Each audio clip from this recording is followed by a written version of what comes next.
Stand by. Ready? Good evening. This is the House Health and Human Services Committee meeting. Today is Monday, March 1st, 2021.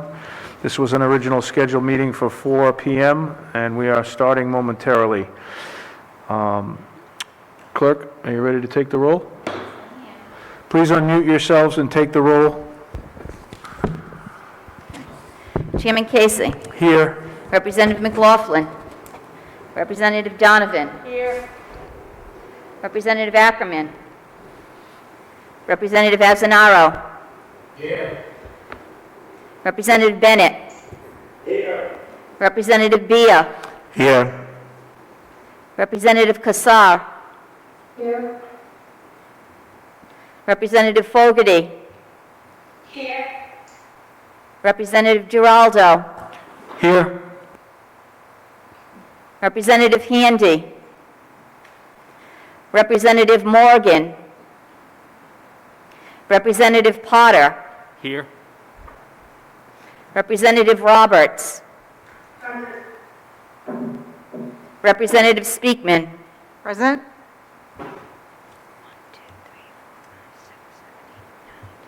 We have a quorum, Chairman. Thank you, Clerk. Thank you, all members in attendance. At this time, we are going to have one bill for consideration. It is House Bill 5247 by Representative Amore, an act relating to food and drugs under the Uniform Controlled Substance Act. It excludes chronic intractable pain from the definition of acute pain management, prescribes new guidelines for treatment based upon a 2016 CDC guideline for prescribing opioids for chronic pain. Can I have a motion for passage, please? So moved. So moved by Representative Speakman. Second? Second, Kathy Fogerty. Second by Representative Bennett and Representative Fogerty. We will take a roll call vote. Clerk, please go ahead. Chairman Casey. Yes. Representative McLaughlin. Representative Donovan. Representative Ackerman. Representative Azzanaro. Yes. Representative Bennett. Representative Bennett. Representative Bia. No.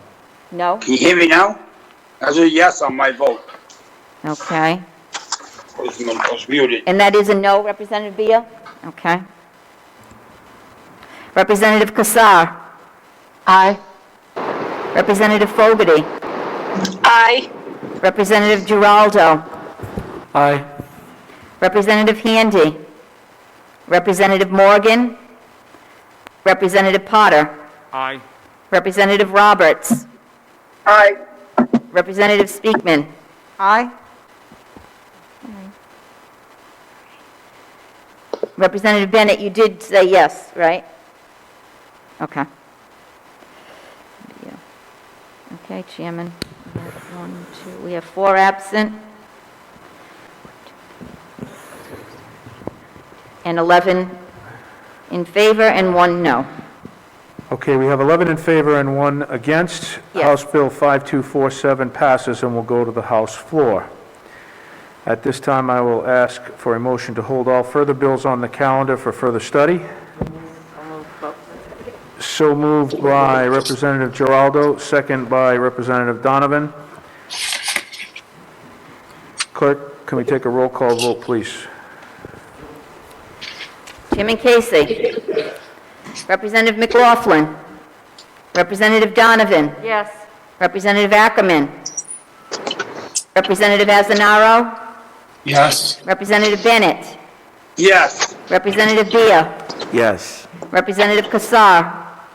Yes. Representative Fogerty. Yes. Representative Giraldo. Yes. Representative Handy. Representative Morgan. Representative Potter. Yes. Representative Roberts. No.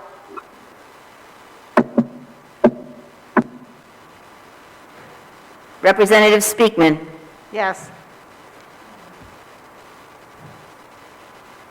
I have just one no, the same, 11 in favor and 1 against. Thank you for the vote. So we are now holding all further bills on the calendar for further study. I'm going to take the calendar out of order, and we are going to hear from Representative Jay Edwards first. Representative Edwards has 3 bills. We're going to start in order with his 3 bills. First, House Bill 5243. This is an act relating to insurance and insurance coverage. Representative, I'm sorry, I got a blank screen. I'm right here, Chairman. Okay, thank you, sir. Representative Edwards, would you go ahead and introduce 5243 to us, please? House Bill 5243, insurance coverage for mental illness. This will do the following. It adds Medicaid and any other health insurance carrier to the definition on the coverage. Secondly, it adds placements when reviewing coverage. Placements as in residential or inpatient. It puts medically necessary residential or inpatient services on a par with medical or surgical services. It adds detoxification or stabilization as a treatment option covered under this section. It eliminates pre-authorization prior to obtaining these services. The facility shall provide the health plan with notice, that's the health plan, that's the health carrier, with notice of admission, proof of assessment or appropriate psychiatric assessment that the residential or inpatient services is the most appropriate and least restrictive form of care. No concurrent utilization review during the first 28 days after admission. A written discharge plan will be provided both to the patient and to the carrier. Review and coverage of the services during the initial 28-day period shall only be denied if such treatment was not medically necessary. And no carrier shall refuse coverage for mental health treatment or substance abuse disorders, including alcohol use, regardless of level of care, to cover solely because treatment is ordered by a court or a government-operated diversion program. Basically, we in this country talk all the time about mental health issues and how we need to improve our mental health coverage. This bill would require it in the state of Rhode Island. As I said at the very beginning, it would put mental health coverage on the same par as medical or surgical coverage. It is that important. We have so many people in this country and in our state that have mental health issues that are just not being addressed because they are not being covered in a timely fashion, if they are covered at all. I personally know people who have had issues, mental health issues, who had to wait until the last second to get coverage from their carrier. They had to wait to go into inpatient treatment to get coverage. They had to wait until their carrier finally got off their behind and said, yes, we'll cover it. And we're talking minutes before they're supposed to go in. This is putting people with mental health issues in jeopardy and making their mental health issues worse. Thank you, Chairman. Thank you, Floor Manager Edwards. Are there any questions from the committee at this time? This is Representative Fogerty.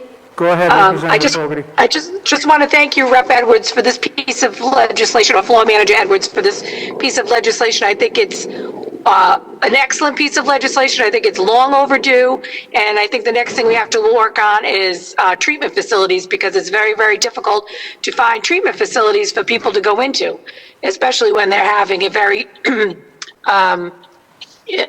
bad episode, and trying to get them into a facility besides Butler is tough to find. But thank you for the legislation. Thank you, Representative. There's no co-list on this one. Thank you. Are there any other questions or comments? Okay. At this time, there's no one signed up to testify virtually by phone, and we have only one submission for the record from a Jordan Goyette, who is in favor of the legislation. Representative Edwards, does that concur with your findings as far as verbal testimony on this bill? Yes, it does, Chairman. Okay, thank you. So at this time, I will, if there are no further questions, I will close the hearing on 5243, and we'll move to House Bill 5244 by Representative Edwards. And this relates to pharmacies. Representative Edwards, go ahead, please. Thank you, Chairman. This is a fairly straightforward piece of legislation. It would require pharmacists, when presenting a prescription for every to present every substitute drug containing all the same chemical ingredients, the same strength, quantity, and dosage at a lesser cost, unless it is specifically required by the prescribing physician. Sometimes drugs have different chemical makeups, and the physician wants a particular drug to be prescribed. Only in that case would the physician not be required to offer the lesser cost of another type of drug. Pharmacies that already do this, and there are pharmacies that already do this, would be exempt from this legislation. So I'm sure you've all seen the Martin Sheen ad. The guy's jumping over the counter and giving people the write-off on prescriptions. That's basically what we'd be doing. We'd be forcing our pharmacists to offer to their clients, to their customers, and our constituents the cheapest available drug for what they need. That concludes my testimony, Chairman. Thank you. Thank you, Floor Manager Edwards. Are there any questions from the committee at this time? Okay. For the record, there is no verbal or written testimony for House Bill 5244. Wow, Representative? both of these flew under the radar. Yeah. Okay, so we're going to close the hearing on 5244. Representative Edwards, we're going to move right along to 5462, which is your bill. 565, I'm sorry. the cat bill? Yes, sir. I believe it's 5462. Let me just double check. Could be. I might have described it wrong. Yes, relating to animal husbandry, this act would provide that trapping and subsequent release of any unowned feral or free-roaming cat for the purpose of spaying or neutering of the cat shall not be considered abandonment. Go right ahead on that one. This is another incredible piece of legislation from the East Bay. I actually got this from the town of Tiverton. Lo and behold, we have tons of feral cats in Tiverton because they seem to appear from our neighboring city of Fall River. And they magically end up in Tiverton. We have lots of open land here, and we have lots of feral cats. What this bill would do is, currently, you cannot abandon an animal. You abandon an animal, it's against the law. This would take off the abandonment portion if you are capturing, neutering, and giving them rabies shots and then re-releasing them. You would not be considered a criminal for abandoning them. All medical procedures required for this would be performed by a licensed vet. And if a feral cat is trapped on private property, the person trapping them would need permission, written permission from the landowner to re-release, to actually do the trapping and then re-release them. It's a very straightforward piece of legislation. I've had, I believe there's a letter from Director Coit of DEM in favor of this legislation, as well as the shelter over here, the Potter League, and I know Forever Paws out of Fall River, where a lot of these cats come from, is also in favor of this legislation. There are a couple of groups that have suggested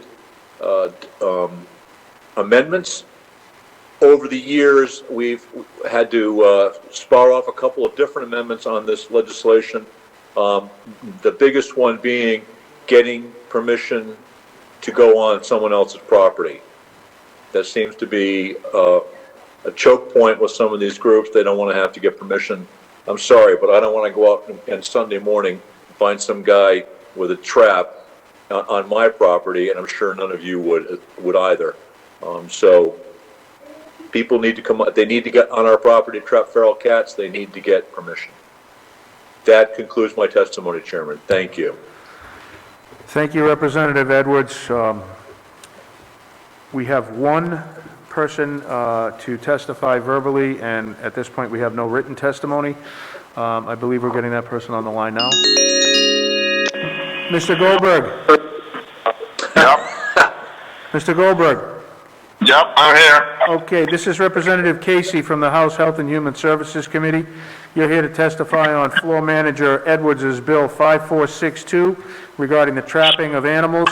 If you would please keep your comments to the merits of the bill, we would appreciate it, and you have our attention and the floor. Go right ahead.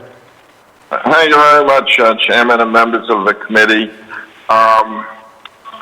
On this bill, I'm representing an entity called Alley Cat Allies, as well as the Humane Society of the United States. And on behalf of both groups, while we strongly support the trap, neuter, release programs around the country, this bill, in effect, disallows that in the state of Rhode Island. We need one amendment to this bill, as the sponsor alluded to, the permission from a person with authority to grant such permission for the purpose of trapping cats.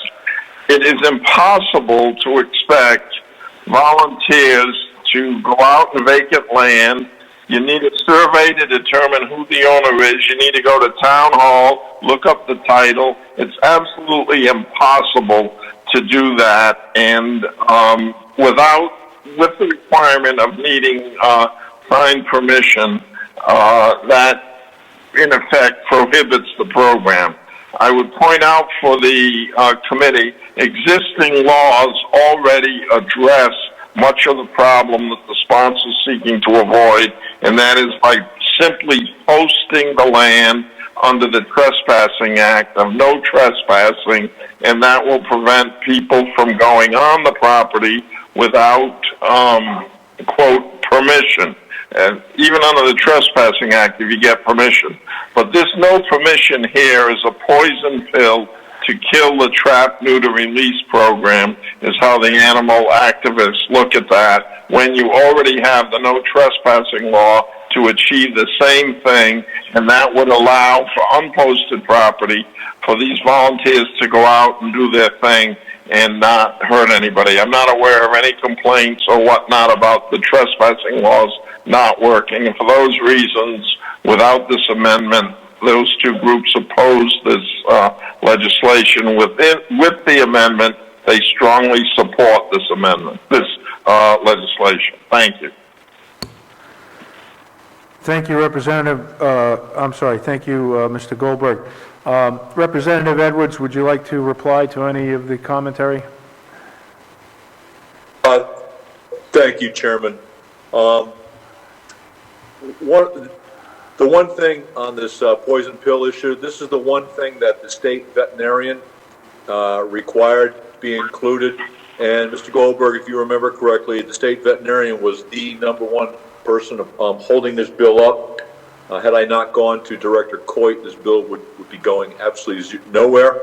And the only bar to this legislation passing and allowing people to right now go out and trap these cats legally, neuter them, give them rabies shots, and then re-release them is the opposition of the two groups that you represent. And from what I understand, neither of those groups are local Rhode Island groups. So it's, in my understanding is that it's just people from out of state who are opposing a bill for people in state. Thank you, Chairman. Thank you. May I respond? You have 1 minute, sir. Okay, I would just like to clarify the record. Both the Humane Society and Alley Cat Allies have many, many members residing in the state of Rhode Island. And I don't know why the trespass laws don't address the problem, but for that, this would be a great bill. Thank you. Thank you. Mr. Goldberg, I invite you to contact Representative Edwards and discuss what might be the best solution if we can come to some type of an agreement. Other than that, are there any other questions for the witness or for the sponsor at this time from the committee? Okay. Hearing none, I will close the hearing, and we will move on to the next bill. We have Chairwoman Williams with two bills. Chairwoman, do you have a choice on which one you would like to go first? Thank you, Mr. Chairman. Yes, I would like to take up 5368, please. Okay, go right ahead. Chairwoman Williams, introduce House Bill 5368. This act would add the application, first of all, is Representative Lombardi still online? Can he hear?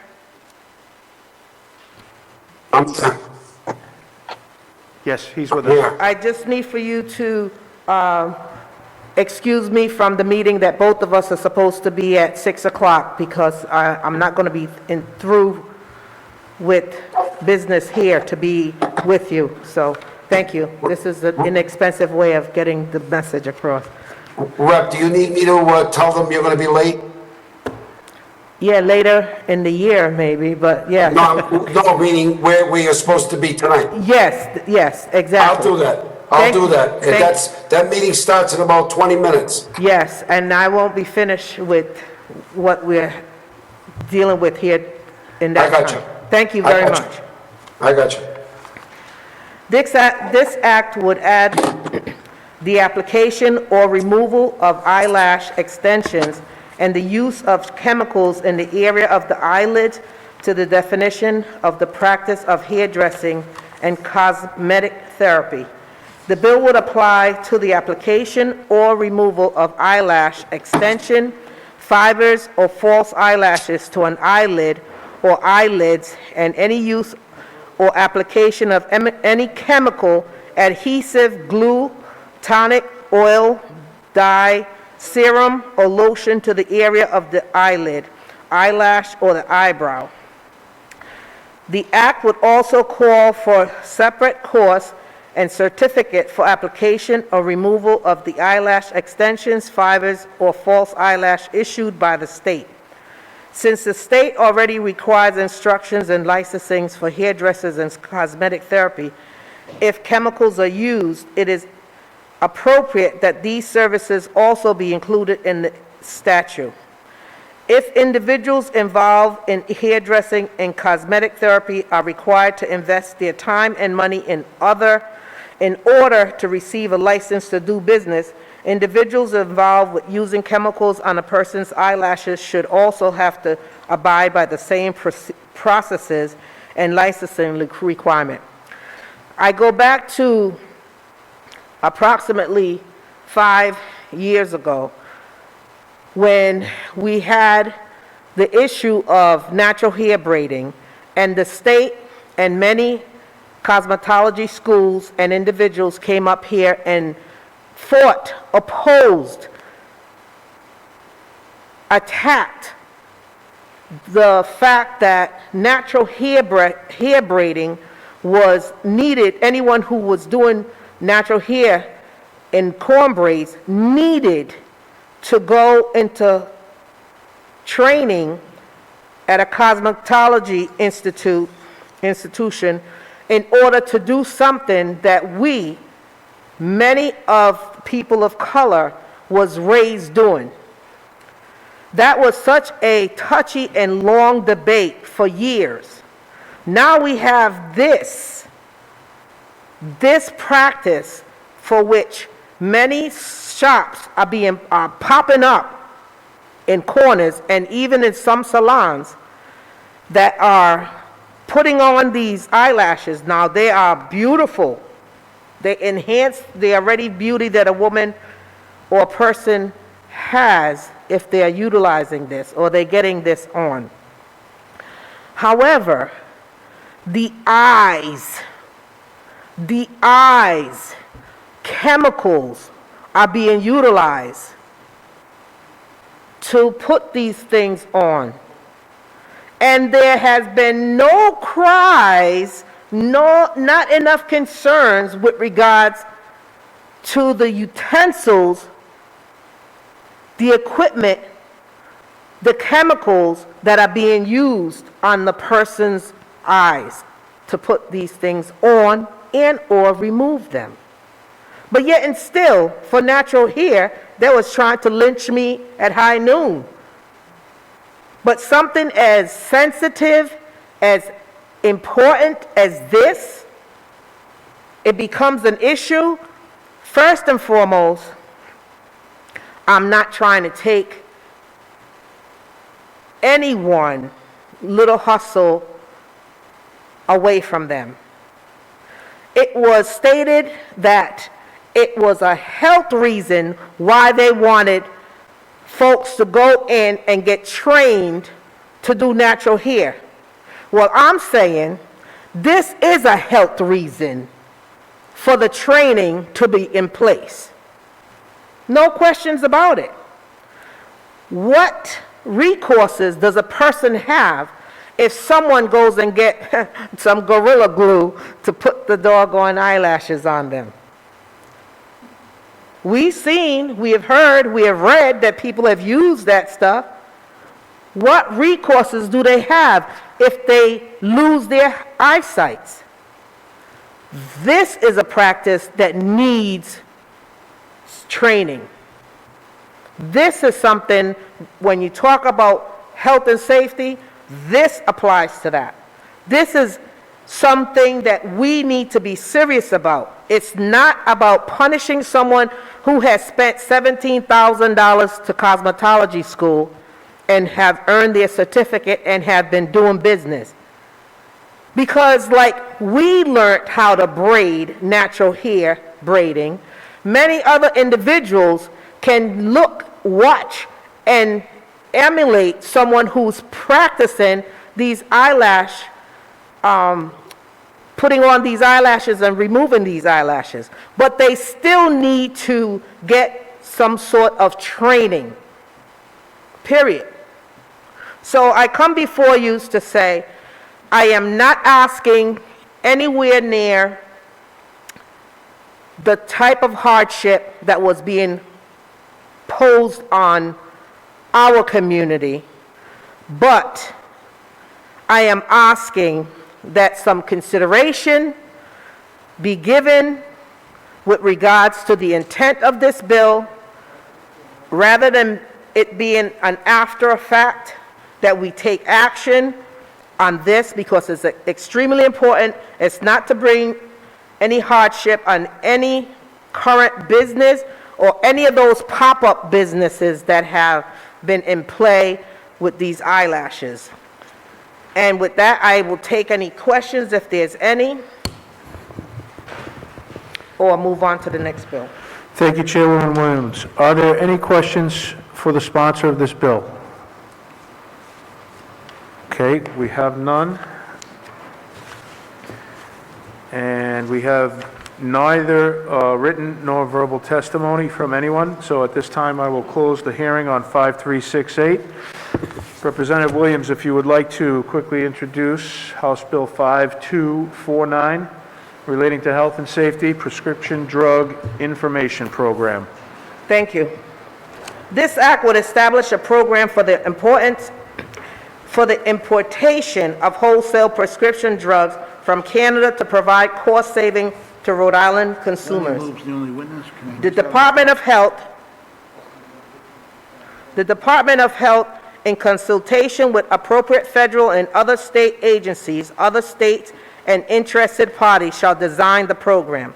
The plan must designate a state agency to become a licensed drug wholesaler or to contract with a licensed drug wholesaler in order to seek federal certification and approval. It must ensure that only prescription drugs meeting the U.S.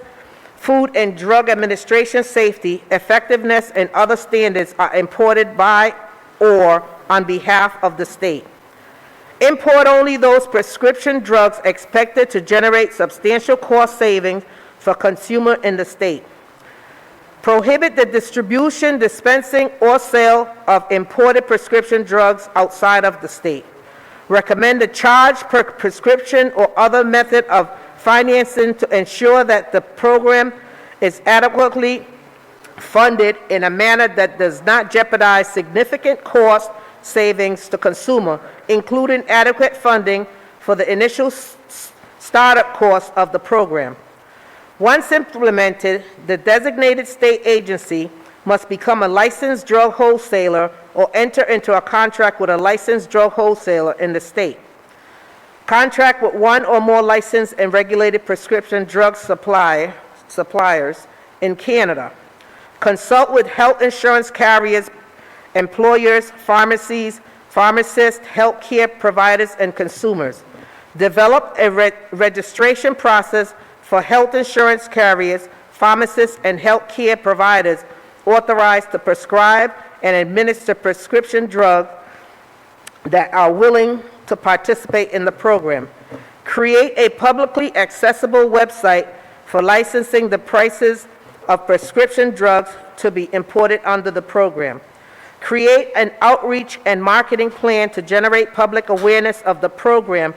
Provide a telephone hotline to answer questions and address needs of consumers, employers, health and insurance carriers, pharmacies, healthcare providers, and others affected by the program. A thorough reporting of the program must be provided to the General Assembly yearly beginning after January 2023.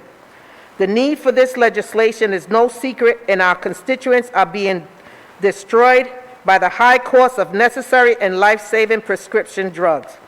And no matter what is said by regulators and politicians, the price of these medications continues to go up. This legislation is our chance to help our suffering constituents. Since no one else is stepping up to the plate, this is our opportunity to affect real significant change for the people we represent by allowing cheaper medications to be imported into our state. There is no moral reason why a pill here costs far more than it does across the border in Canada. And as people are struggling health-wise and economically, now is the time to provide the relief that so many Rhode Islanders desperately need. I just end with this. This state, the powers that be, have no problem going out and outsourcing things that we could be doing right here. While this doesn't apply to that, it applies to our constituency, it applies to our Rhode Islanders who are facing financial burdens, and every little bit helps, especially when it comes to our health and well-being. Thank you, Mr. Chairman. I'll answer any questions if there are any. Thank you, Chairwoman Williams. Are there any questions from the committee, please? Representative Giraldo. Thank you, Chairman, and thank you, Chairwoman, for your testimony here today. Can you talk about what other states any other states where this is happening successfully? Is there somewhere a model that we can look to? I've signed on to this, obviously, and am very supportive of this, but is there someone else who's doing it right that we can take a look at? I don't have that information here with me, but I have this, what I will say to you. We don't always have to look at someone else doing it and how they may be doing it. While it is helpful, if we have a crisis here, it is up to us to address the crisis and come up with our own solutions and present them. So I don't have the exact answer. I don't have the answer to your question, but I extended what I just said. Thank you. Thank you, Representative. Are there any other questions from the committee at this time? Hearing none, we will move to our, virtual testimony. I'm sorry, go ahead. Representative I just Fogerty, want- go ahead. Since I was in pharmaceutical sales for many, many years before, since I've been retired for 11 years, there were different individuals who started doing these Canada to Rhode Island stores across the state. And I don't know why, but they did not really work out. I don't have any complete detail about that. I know there was one that was right on Warwick Avenue, right near one of my doctor's offices. And I do recall too, and again, I'd have to check on this, but there was also, Canada also tried to stop doing this because a lot of their drugs are being moved from Canada, and then their own people weren't able to get the drugs. So this is just some background. I really wish I had more time to research it, but it is something that I did see happen that we did have, and this is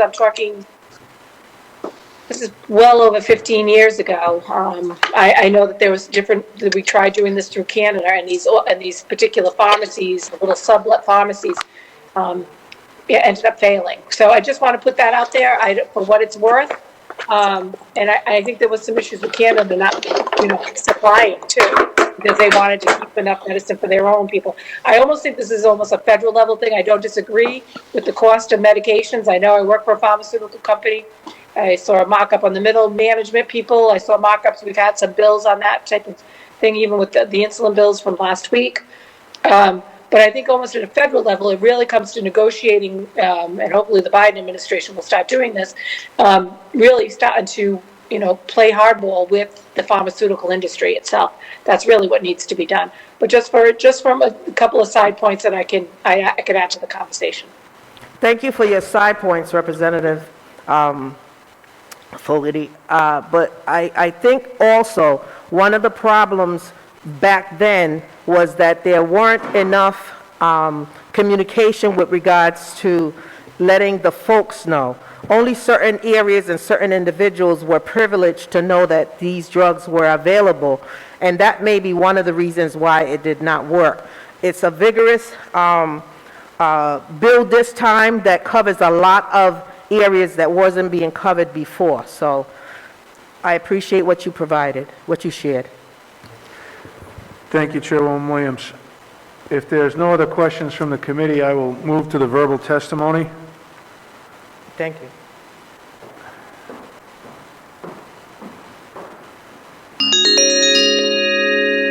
Hello, Mr. Lopes.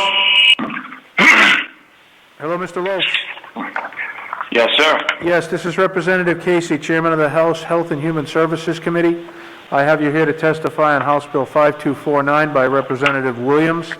If you will keep your commentary brief and to the subject matter of the bill, I would appreciate that. You have our attention and the floor. Go right ahead, please. Thank you, Chairman Casey and members of the Health and Human Services Committee.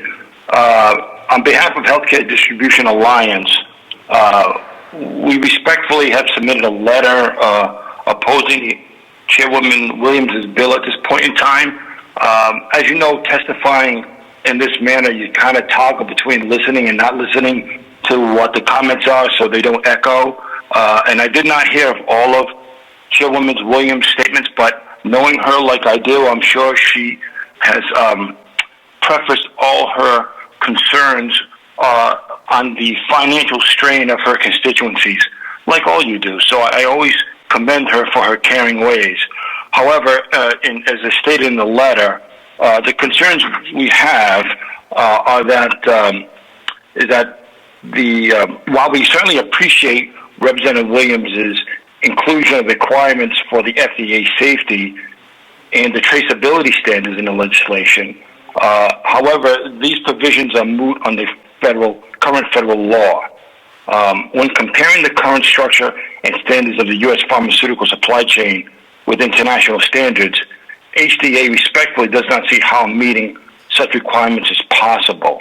Verifying and tracking foreign product in the U.S. pharmaceutical supply chain to ensure patient safety and prevent diversion by the strict standards put forth within current federal law would be impossible and require the vendors operating under the proposed program to assume substantial risk. Most importantly, it opens the door for bad actors increases the likelihood of counterfeit or adulterated drugs entering the U.S. supply chain. We certainly appreciate the opportunity to share these concerns, and I look forward to discussing these issues and more with the Honorable Chairwoman at a point in time after the hearing. Thank you. Thank you, Mr. Lopes. Are there any questions from the committee for our witness? We have Representative Speakman, please. Thank you, Mr. Chairman. Mr. Lopes, do you represent drug wholesalers? Yes. So this bill, Representative Williams' bill, proposes that the state become a drug wholesaler, and you're suggesting that the state would have problems tracking. How do your clients? Yes, that is mine. Sorry about that. Well, how did the wholesalers you represent deal with that issue? It's currently dealt with under federal law and under the federal standards applied therein. And back, it was a couple of years ago, I know there was concerns about how to trace drugs and how to ensure that we understand where products are going.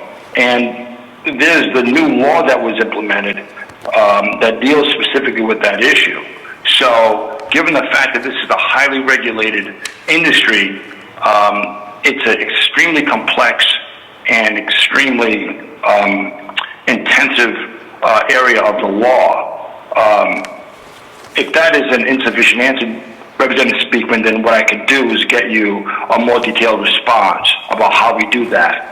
But right now, that law that we're seeking to comply with, which deals with the traceability aspect, is currently not in effect. It passed, but it's going to be up and running in about, I think, 2 years. So how would the wholesaler that Representative Williams' bill proposes to establish be different from what your clients do? I would have to, I guess I can't answer that at this point until I see what the mechanism is up and running. If the state chooses to do that, I believe there's language in here that says they could also contract. Yes, it does. Yep. Right, so I can't answer to what the state would look like until we see it, but knowing full well how heavily and intensely regulated this industry is, the state would be hard-pressed, in my estimation, to put forth an entity that could do what my client does in the way in which we do it, given the federal constrictions and such. Okay, thank you. Thanks, Chairman. Thank you. Thank you, Representative Speakman. Are there any other committee members with questions? Representative Potter, go right ahead, please.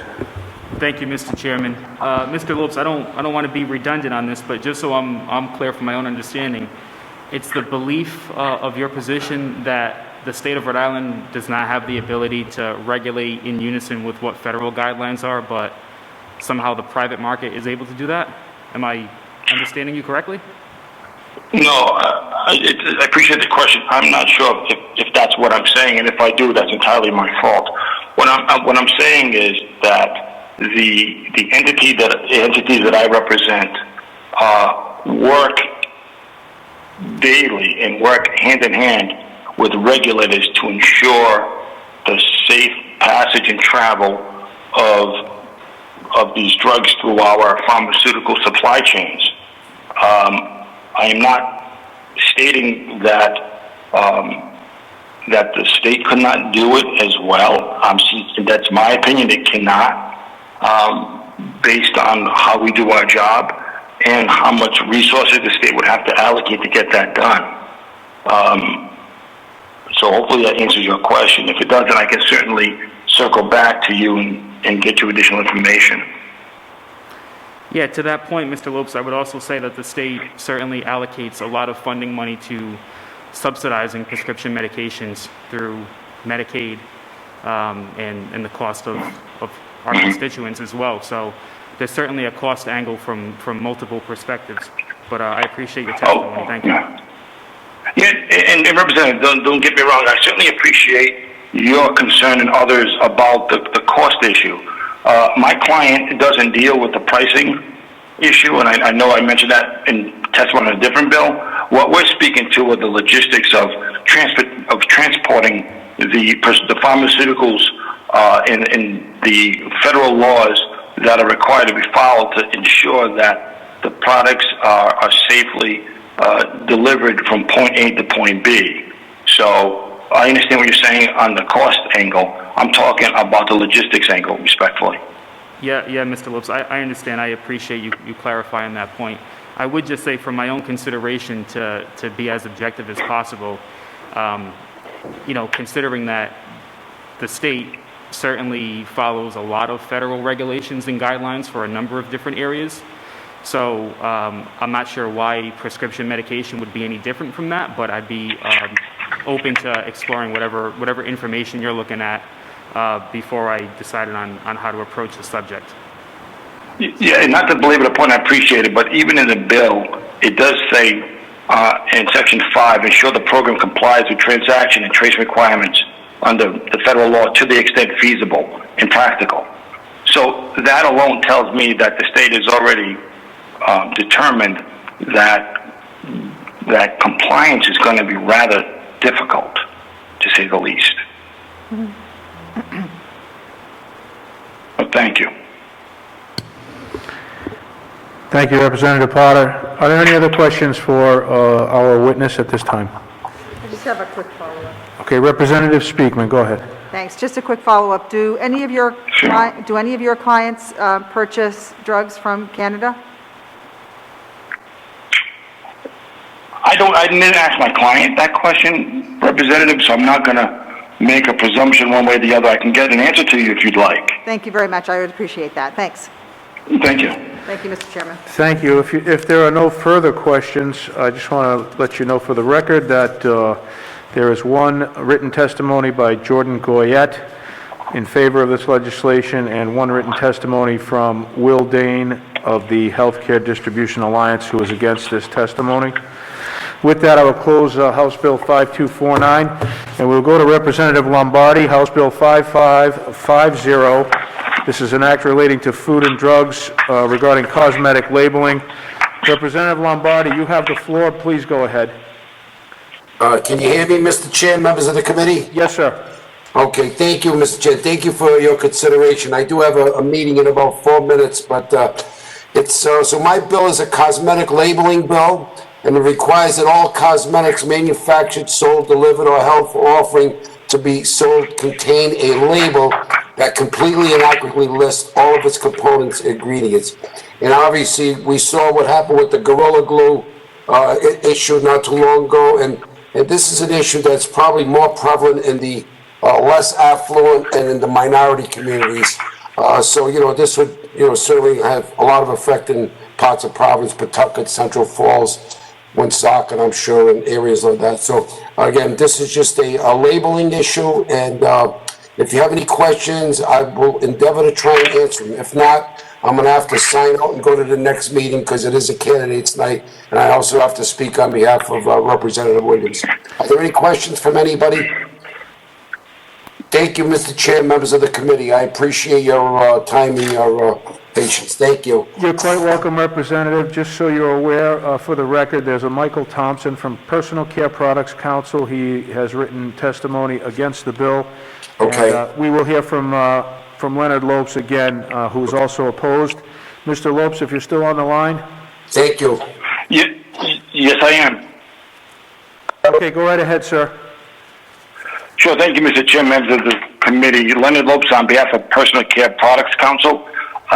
Respectfully submitted a letter, as you stated, Mr. Chairman, opposed to my dear friend, Representative Lombardi's bill. In a nutshell, Personal Care Products Council, the makers of a diverse range of products that millions of consumers rely on every day, sunscreens, toothpaste, shampoos, so on and so forth.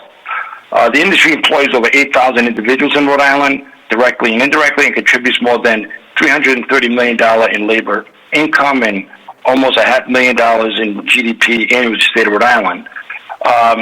In a nutshell, Mr. Chairman, the bill is completely unnecessary as current federal law already requires disclosure of ingredients on the product label and manufacturers provide this information directly to consumers. And that's my testimony. Okay, thank you. Are there any questions for Mr. Lopes? Seeing none, we will close the hearing on House Bill 5550 by Representative Lombardi. We will move on to House Bill 5313. This is from Representative David Place. Representative Place, if you will go ahead and take the stand, and you will introduce 5313, please. Thank you, Mr. Chairman, members of the committee. It's probably one of the really shortest bills you guys are going to hear all year long, probably at any point in the future. It in essence adds 3 words to the current law authorizing farm home food manufacturers to produce pickles and relish. So this comes out of what I believe to be a misinterpretation of the current law by the Department of Health. The current law states that farm home food manufacturers may be limited to the production of non-potentially hazardous foods and foods that do not require refrigeration, including jams, jellies, preserves, and acid foods, such as vinegars that are prepared using fruits, vegetables, and/or herbs that have been grown locally. Subsequently, it includes yeast breads, pies, maple syrup, candies, fudges, dried herbs, and spices. But for some reason, the Department of Health doesn't think it includes pickles. And the only way that my constituents, we've got a fairly active farmers market up in my district. Actually, we've got 2 of them. And the only way that they can sell their pickles at the farmers market is to have this little change made. Because again, for some reason, the Department of Health doesn't realize that pickles are vegetables dipped into acid to make them more acidy.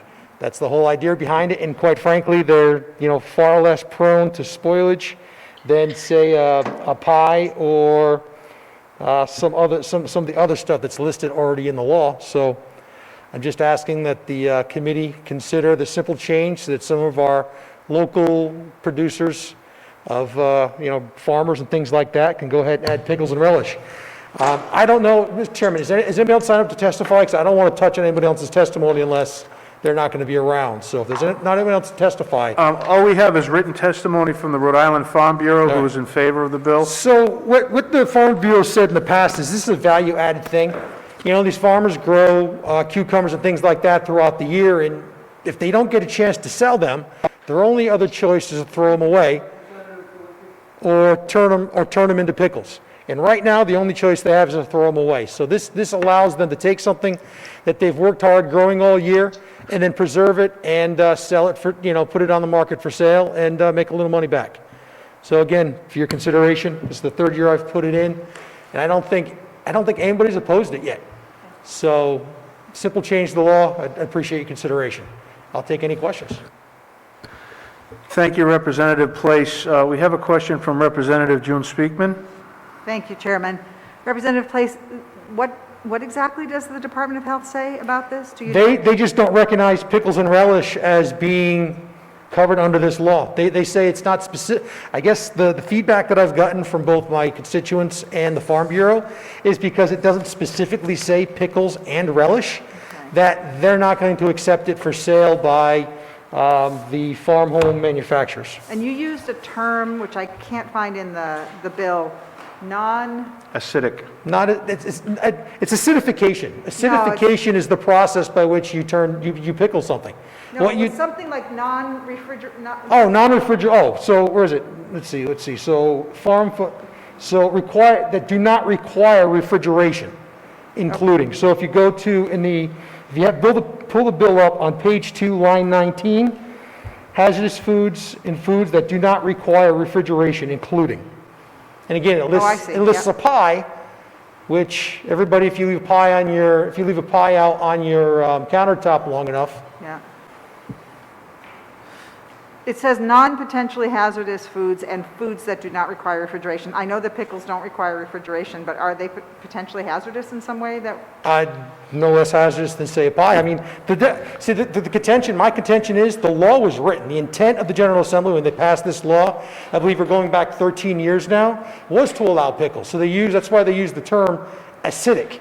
because that is what the pickling process is. It's a process of increasing the acidity within the environment that the vegetables, the fruits are stored, so that no kind of bioorganism that can be hazardous can grow. And it's a simple process of, it's no different than checking the temperature on something, really. They've got measuring devices that'll measure the pH. So just like you have to check the temperature on something before you take it out of the oven, before you seal the jars, you have to check the pH level to ensure that it's at the proper levels that would prevent the growth of any hazardous organisms. All right, thank you. Thanks. Thank you, Chairman. Thank you, Representative Speakman. Are there any other questions from the committee at this time? Representative Giraldo. I just want to comment that I'm all for legalizing these pickles and relishes and getting them off the black market, so thank you. Thank you, appreciate that. Well, but actually, I mean, you make pun, but quite frankly, there are a lot of producers currently that they think it's legal. Because when you make an everyday layman's read of the legislation, then all of a sudden they go to another farmer's market, either the Department of Health is gigging them in some sort of way, they're citing them, or they're not allowed to actually sell the product at the farmer's market. So again, you're right, it's happening now. It's just, people just don't realize it, because if you read the law, it seems like it allows it to me, but DOH somehow disagrees, so we're trying to fix that conflict. Thank you. Are there any other questions from the committee? Is that you, Representative Bennett? Go ahead. Thank you, Chairman. Do they allow the pickling of peppers and other vegetables? Is it just pickles and relish they don't want done? Well, that's, when I say my understanding, again, this is what I've been told by the Farm Bureau, and maybe their written testimony may be more specific, but it's any vegetable. So it's not just pickles as we describe them, but it includes hot peppers and things like that are, common throughout the state. That's interesting. Thank you. Thank you, Representative Place. If there are no other questions, I'll close the hearing on 5313, and we are going to move on to 5465 on your agenda. This is by Minority Leader Filippi, an act relating to food and drugs regarding the Milk Sanitation Code. Leader Filippi, are you with us? Yes, I am, Chairman Casey. Can you hear me loud and clear? Yes, sir. You have the floor. Go right ahead.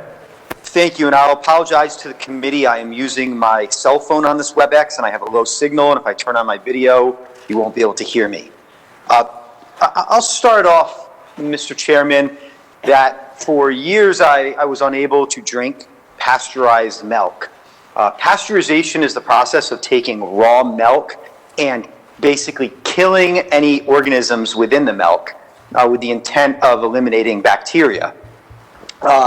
Starting in my teenage years, I was unable to drink milk. It would make me sick. I just couldn't do it.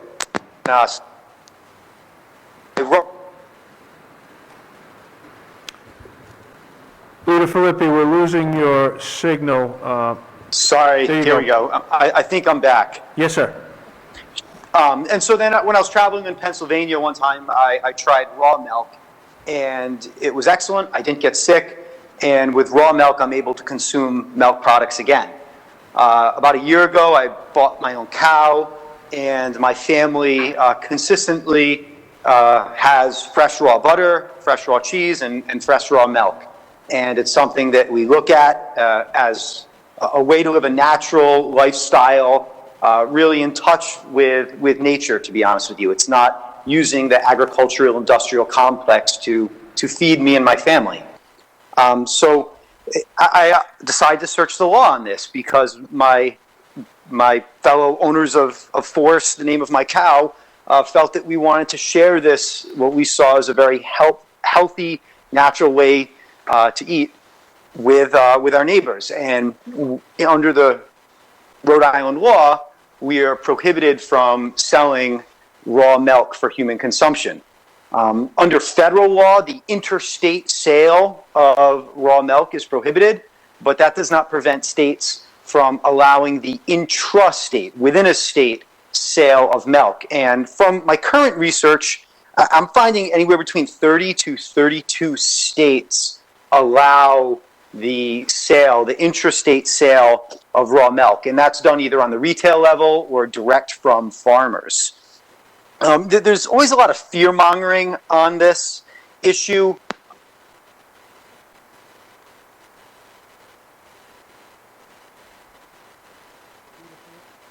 Leader Filippi, we've lost your signal. I'm back. Yep, go right I'm ahead. back. There's always a lot of fear-mongering on this subject, and I think that's unfortunate. I find it interesting that in the director's submission that came to the committee today, the most recent outbreak, which was in Massachusetts that they cited, was 25 years ago and 23 years ago. I don't know, if you remember, probably about 10 years ago, there was an issue with spinach having E. coli, and we still eat spinach, but we regulate it properly. So what this bill does, it allows farmers in Rhode Island to sell raw milk, but it also empowers the Department of Health to ensure that those practices are proper. Obviously, there's a shorter shelf life on raw milk. We have to make sure that refrigeration is always at the proper levels. But there's a way to do this healthily. There's a way to do it and protect the public and enable people like me to consume a very healthy food. And I hope the committee would give this its consideration. Like I said, it's currently allowed in 30 different states. And, we're not always reading about, deadly milk outbreaks. If it was really dangerous, we'd hear about it a lot more because millions of people around this country consume raw milk on a daily basis. Okay. Thank you very much, Chairman. Thank you, Leader Filippi. Are there any questions regarding this subject from the committee? Okay, we have Representative Potter. Thank you, Chairman Casey. Thank you, Leader Filippi. Good to hear from you. I wonder, you mentioned the director had offered some testimony. I apologize, I haven't had a chance to read it yet. What's the position of the Department of Health on this? Danger. It's dangerous. It's dangerous. And do you have any counter argument that's from a health aspect to say that those claims are not valid? Any food not properly handled can be dangerous. Any food can. Bacteria can grow in any food that has the capability of biodegradation. So as long as we properly handle food and we make sure that cows that are producing raw milk are properly fed. One of the instances that gave raw milk a bad rap was around the 1900s, and it was in New York, I believe, where a whiskey mill was selling its rye that had been used in the fermentation process to cow farms, and the cows were eating it and getting sick, and then people got sick when they drank the milk. Yeah, that's going to happen when you are feeding animals garbage. So my response is that with any food, it's possible to have bacteria, but if we have responsible farming practices that are enforced by the Department of Health, it's dramatically mitigated. So that's my response, and I would just say that in the letter, they cited an instance 25 years ago in Massachusetts. And one more thing, Massachusetts, the intrastate sale of raw milk is allowed, and I haven't heard of any instances of people getting sick, and I don't know if the committee members have either. I mean, the director cites something from 25 years ago, and frankly, a quarter of a century just makes that point kind of irrelevant in my mind. Thank you. So just so we're clear, there aren't any other professional health organizations or state agencies that dispel the claims of this being a dangerous product? Are you asking, are there other health agencies that would counter the director's testimony? Is that your question? Or any health agencies or scientific research that dispels those claims? Yeah, it's out there. I'd be happy to find someone submit it to the committee. This is an ongoing debate in a lot of different places. There's people who believe that it's a personal choice, what they want to feed their family, and there's people, mostly in government, who don't believe that individuals should have that personal choice. So there's always dueling scientific analyses on this topic. I've read a bunch of them, and I'm happy to submit positive ones to the committee. And if the science was so overwhelming in favor of raw milk being dangerous, I don't think 30 states would still allow it, including Massachusetts. Thank you. Thank you, Leader Filippi. Just for the committee's reference, I'm just going to go into the written testimony. It says 2 incidences back in Massachusetts in 1996 and 98 resulted in individuals having to receive post-exposure prophylaxis injections because they were exposed to rabies after drinking raw milk from a rabid cow.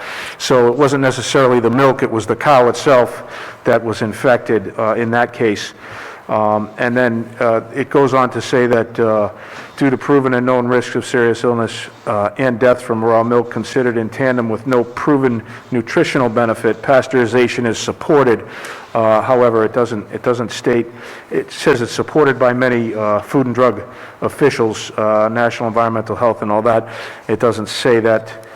They say that pasteurization is supported, however, it does not say that the drinking of raw milk is a natural cause for sicknesses. Thank you, Mr. Chairman. And one final thing I'd like to add is that by requiring the pasteurization process, it really disconnects farmers from their neighbors and essentially requires people who are growing dairy products to sell their product only to people who then pasteurize it. And it prevents, I think, direct sales from farms to their neighbors. And you really have to, if you're a milk producer at that point, use this industrial farming techniques and selling your milk to large agro industry in order to eventually have it go to the consumer. I think there really is a movement throughout the nation to have localism and locally produced and sourced foods, and without the ability to sell milk and requiring that it be pasteurized, you're really stopping that process with dairy.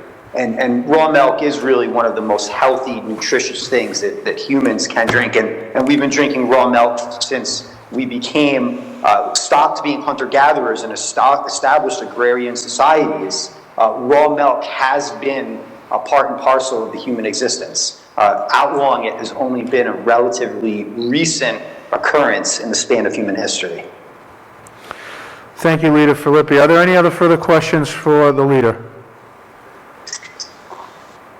Thank you, then. I will go ahead and close House Bill 5465, and we will move on to our next item on the agenda.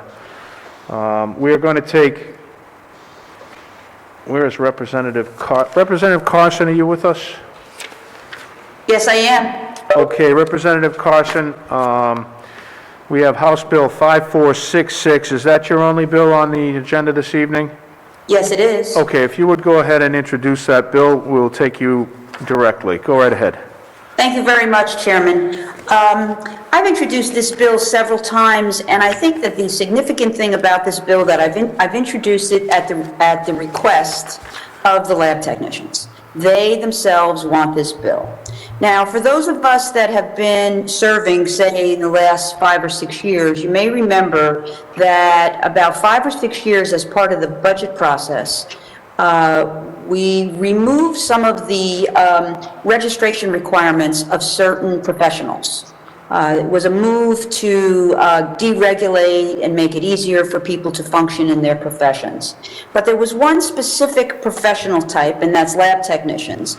We removed their licensing requirements. And the lab technicians themselves want to be licensed. They have this bill, Chairwoman Serpa had it before me. I've put it in a few times. There didn't seem as though there was the appetite for it this year. I did it again at the request of the lab technicians because this is what they really would like to see happen. So why register and why license these folks? Well, it enforces standards. It makes sure that they meet specific qualifications. It will make sure that they have the educational requirements to do the job. The bill will create a board which will establish standards, and those standards must be met by the lab technicians. By being licensed, you permit a person to perform a certain activity, and the health and safety of the public is really what we're trying to protect here. Licenses, there'll be a license renewal process. There'll be standards of performance in the industry, and there will be an ability to manage discipline. So what do these people do? Well, they work under the direction of physicians, lab managers. They set up and maintain lab equipment. They prepare solutions to be combined with samples. They collect blood. They collect tissue for different procedures. They match blood compatibility for blood transfers. They analyze the chemical contents of fluids. They search for bacteria and microorganisms. Generally, they study microbiology. They also staff blood banks, immunology, chemistry. Those are the things that they need to study in order to be in this job. There's a difference between registration and licensed, and that comes up a little bit when we discuss this bill. The licensing is really what holds these professionals to the standards. It's really what sets the standards for them to be able to perform this work. There are 11 states in the country that currently have a registration process: Hawaii, New York, Florida, North Dakota, Tennessee, Louisiana, Nebraska, West Virginia, Minnesota, and Georgia. And I think it's fair to say that coming off the heels of this COVID experience, we want to make sure that the people that are checking for COVID, that they know what they're doing. And we want to make sure they're working at a certain standard. And that's the reason that I put this bill again. I want to make it clear again, usually folks in different professions or industries want to be deregulated. And here's a case where people want to be regulated because they recognize that they're really performing some very important health functions in the community. And they want to make sure that there are standards in their profession. So once again, I'm asking this committee, it was a different committee previously, but I'm asking this committee to take a closer look at this bill with fresh eyes and to understand the significance of it. Thank you, Representative Carson. Are there questions from the committee for Representative Carson? Okay,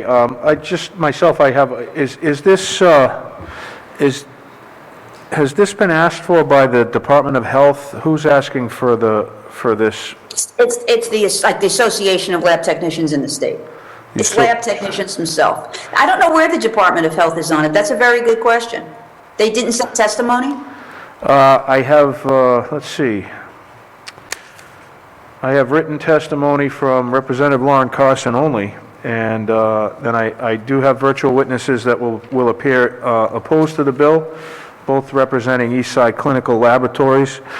Other than that, I don't have any other testimony on the bill. So I'm just wondering where, I know the Department of Health is very busy with our COVID situation, and I've actually asked them on a couple of other bills that have appeared here, for some testimony, whether they were for or against, and they're a little bit bogged down right now, so I think they're going to kind of weigh in at a later time. But, I'd be interested. Again, I emphasize the difference between licensing and registering. So, if you're registered, is it redundant to be licensed? No, because registration doesn't really carry with it the same weight that licensing does. The licensing really carries the renewal, the performance requirements, the educational requirements, the discipline if necessary. It really does take a much more scrutinizing look at the professional and the work that they're doing. Right. And that's somewhat the distinction there. They set a minimum standard for the job qualification. Yeah. So, okay. Are there any other questions for Representative Carson before we move on to verbal testimony? Okay, if not, we're going to move to verbal testimony. Please stand by.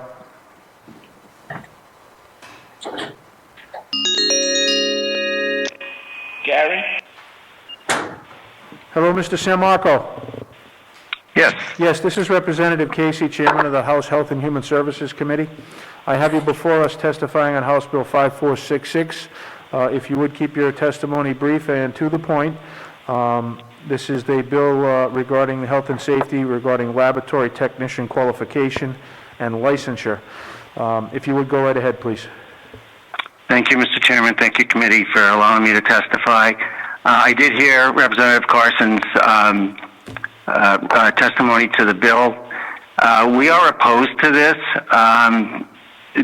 One reason is that laboratory technicians are not allowed to open up their own laboratory.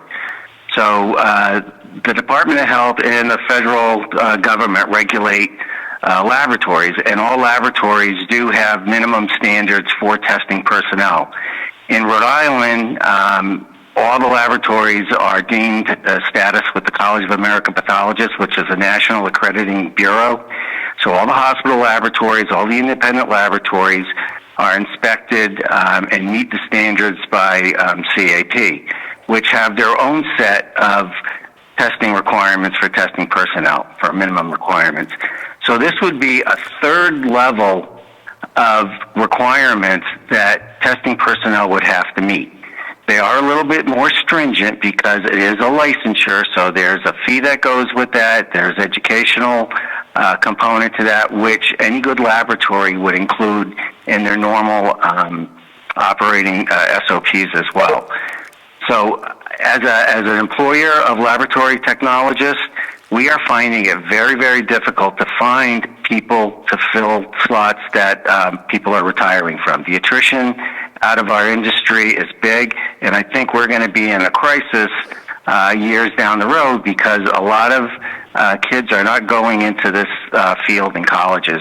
As a matter of fact, one of the 4 schools in Rhode Island has dropped their program, and that's Salve Regina. So you can only get into CCRI, URI, or RIC right now to get into a medical technologist program. Thank you, Gary. Are there any questions for our witness from the committee? Okay, Gary, thank you very much. We're going to move right along to our next witness, Mr. McAuliffe.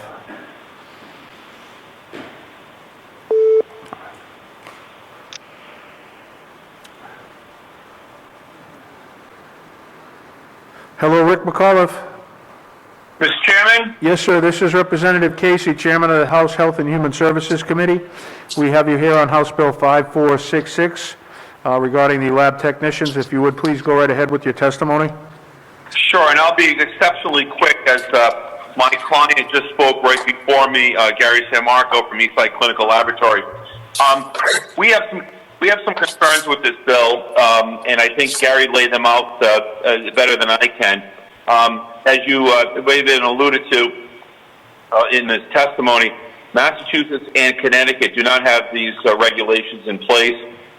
We have actually, the industry has actually worked with the legislature and the Department of Health over the years to help simplify things, to make sure everyone is up to code, up to standard, up to education. This bill is introduced for one constituent, which I obviously appreciate as a representative. She's representing the constituent needs, but I think this bill is on behalf of one constituent and not the industry as a whole. And I think this bill needs to be looked at because of that, because I think a lot of it would be overlapping and it would be much more onerous in terms of reporting and some of the standards than you see around the country and what we have here in Rhode Island. The industry has done a very good job over the last year due to COVID and some of the testing they have in place. All those people have been tested in terms of their education, their background, and have been certified on national standards. So we feel this legislation doesn't need to happen, and for that reason, I stand with Eastside Clinical in opposition to this bill. Chairman? Yes, go ahead, Representative I need Carson. to correct something. I did not introduce this for one constituent. The woman that's the president of the Lab Technicians of Rhode Island came to me and asked me to do the bill. Okay, I so want to be clear on the record.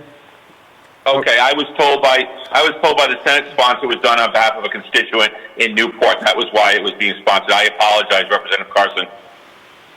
It's okay. I want to make it clear on the record, that's all. okay, thank you. Are there any other questions for our witness? Yes, Representative Fogerty, go ahead. So if that's the case, if it was not by one constituent, by a woman representing the technicians, why would we not want to move forward that getting them to do licensure? I think it's a good idea. If you have your license, it just makes you more qualified. make sure that people are up to their level of potential and are also performing their tests at efficiencies that give us the best results for our constituents. So Well, people are asking for it. I don't know why we wouldn't do it. Respectfully, one person's asking for it. The industry, we represent over 300 people in the lab industry. There's two major labs in the state, both the Coastal Medical and Eastside Clinical, and both of them have standards that are nationally. You have to have national standards that are in there. We don't see the need for more standards when the federal standards and the CLEAR standards are already in there, and we have the same standards that the Department of Health state lab has, as do the hospitals. And there's another piece of legislation we'll talk about that's coming up in today's hearing.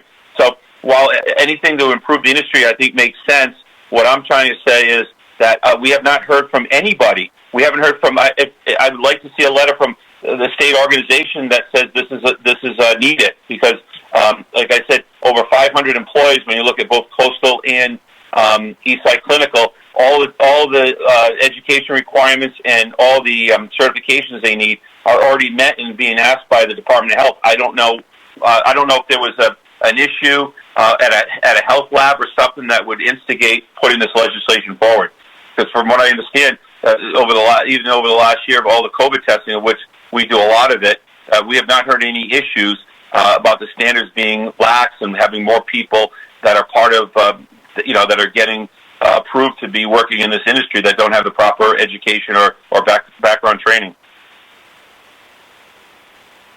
If there's a letter from the association, we'd be more than happy to work with them. We just haven't heard that. Okay, I think that's something we'll have to follow up on, or maybe Representative Carson can follow up on.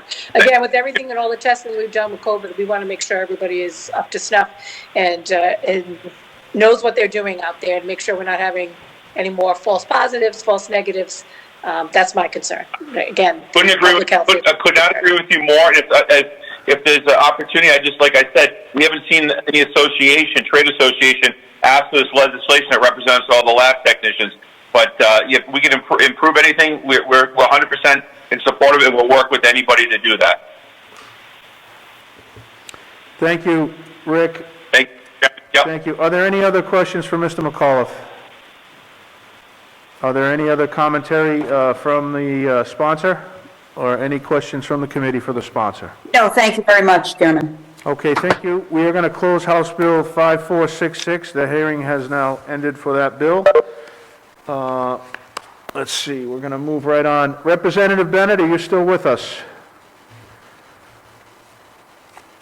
I am. Representative Bennett, welcome back. We are going to start right at the top of the agenda, House Bill 5152. This is an act relating to food and drugs regarding sanitation in food establishments. It will define what constitutes a multi-use food beverage storage container and provides for sanitary use of said container. You have the floor. Go right ahead, please. Thank you, Mr. Chairman and members of the committee.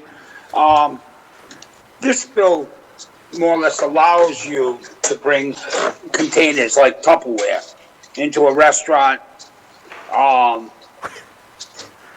like you would with soup. You know how you can bring your own bucket into different soup places and get soup.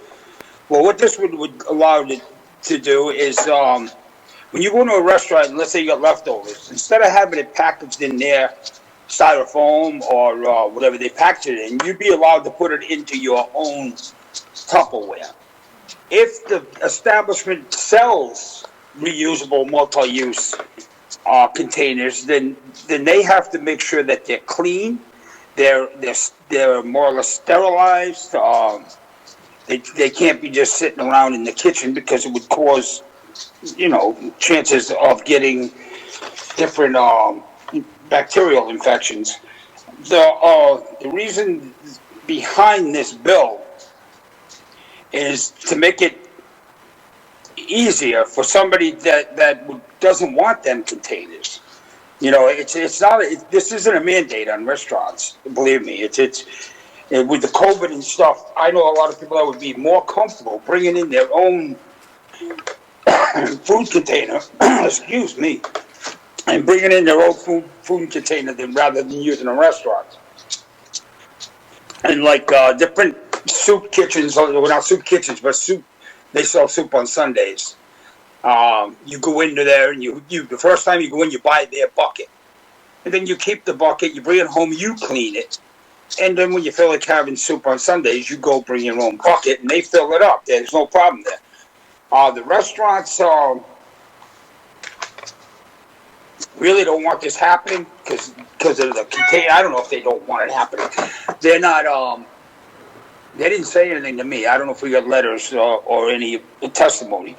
But that's all it does is allow the multi-use containers by consumers to be brought in, or if the restaurant wants to use multi-use containers that are brought back to them, they need to make sure that they are cleaned thoroughly. Thank you. Thank you, Representative Bennett. Are there any questions from the committee for Representative Bennett? Representative Donovan, go ahead. Yes, thank you, Representative Bennett. Don't coffee shops do this already? Aren't we able to bring our coffee cup that we buy to a coffee shop and have them refill it? No. We're not? During COVID, they stopped doing that. Oh. I'm the kind of guy that has my own coffee cup. It fits in my coffee holder. I don't like styrofoam coffee cups or the little plastic lids. And I found that out when I went to the donut shop. And I said, could you fill my cup up with coffee? And they said, no, we can't do that. And I found that pretty odd, just for a cup of coffee. They used to do it, and a lot of companies feel that they'd rather use their own containers. And it just makes life easier, I guess. I don't know why they don't do it. I know the reason they stopped doing it was because of COVID. And now that COVID's, slowly moving out, and I hope it stays out, we should be able to bring our own coffee cups to a donut shop and have them fill it. But, it's something that I found interesting that they wouldn't do it. Representative Fogerty, you have the next question, please. I don't have a question. I actually appreciate the legislation, Chairman Bennett, because I know that we just had a hearing in the environment about BFAs being in the containers taken away. And it has been on my mind so much that I keep looking at everything. I went out to dinner and I got a little, brown paper box, and it had the plastic liner in there. And all I could think about is the toxic and the chemicals that are in our body. I saw Italian bread, coming into the house, and it had that plastic liner inside the Italian bread box. So I was even saying to the people out to dinner about the BFAs, and I was ruining everybody's dinner, of course, but saying people should be able to bring their own plastic containers in if there's somebody who knows that they're not going to finish their meal, and be able to take it out. That way, you're not ingesting any of the plastics that we've seen that are used in these to-go containers out there. So I wholeheartedly support. And maybe the coffee thing will happen. Enough. This fall. All right, thank you. Thank you. Representative Bennett, I believe your dog would like to testify. There's somebody at my door. Okay. I'm sorry. So I don't have a question. I have more of a statement, and if you will bear with me on this, if I can get my idea across. There's only one written testimony. It's from the Rhode Island Hospitality Association. They're against the legislation at this time. I think, understand that, and I understand due to COVID, that a lot of these, what were common practices have stopped, like bringing your own coffee mug to the coffee shop and getting that refilled. This is the first time I'm hearing about, getting soup on Sunday and bringing your own container and going to get it. Please make no mistake about it. This COVID, we're all getting shots, and we're starting to be inoculated. I'm a first responder. I got inoculation started in January. However, we're not quite anywhere close to near being done with COVID. And the suggestion that someone should bring a container from their own home into a restaurant or a food service area, no matter where it is, soup kitchen, restaurant, bar, to bring their own container in there and expect someone to fill it up with food so they can go home with it, that is the ultimate cross-contamination opportunity. So I would suggest that until we get past COVID, and I wish DOH could come in on this. I know they're very busy, but I wish to get some opinion from DOH. That would not be my suggestion as a solution at this point. No, and I want to be clear, I was not suggesting that you go in and do that. Gee, It's I'm on like you've eaten at your own table, you have your own plate, you clear your own plate from the table, not going anywhere else. That's what I was saying in my testimony. That Okay. You're going out to a restaurant, you usually ask for a plate to take your food home. They give you a box now, they don't even ask you a plate. You have your own container, so you wouldn't have the BFAs passed on. That's all I was indicating. Okay, so there's a few And different scenarios Chairman, here. that's addressed in the bill, that if you bring in your own container, where they put that container, they have to sanitize it. Wipe it down, and they use your container, and when they're done, they wipe it down again. It's the cross-contamination fact would only come from their stuff if they weren't cleaning it properly. But it says in the bill they have to clean the surface that they put this on to fill it up. I understand, I hope that answers your question. Representative Bennett, I understand, but you're asking in a step, and my interpretation of what you're saying is you're asking a food establishment to trust that you have brought in a clean and well-sanitized item to put your food in, and that they're going to place it or have a waitress or waiter touch that container, place it on a surface, and then put your food leftover into that container, and then re-clean the surfaces. There's just an opportunity, in my opinion, for cross-contamination on many levels. Understood. Okay. Are there any other questions for me or the committee? Okay, we're going to move on to House Bill 5155. Representative Bennett, you have the floor. Thank you. This is a bill I know something more about. I've been in the medical field for a long time, and I've watched advanced licensed practical nurses come into play more and more as we work. And what this bill would do would includes a licensed advanced practice registered nurse, an APRN, certified in psychiatric mental health, as qualified to certify the need for mental health treatment in certain patients. What that means is if I'm a nurse practitioner and I'm seeing my own patients, my patient's non-compliant with his medications and he's getting ill, and his family, he's having problems with his family, whatever, I can bring him to court.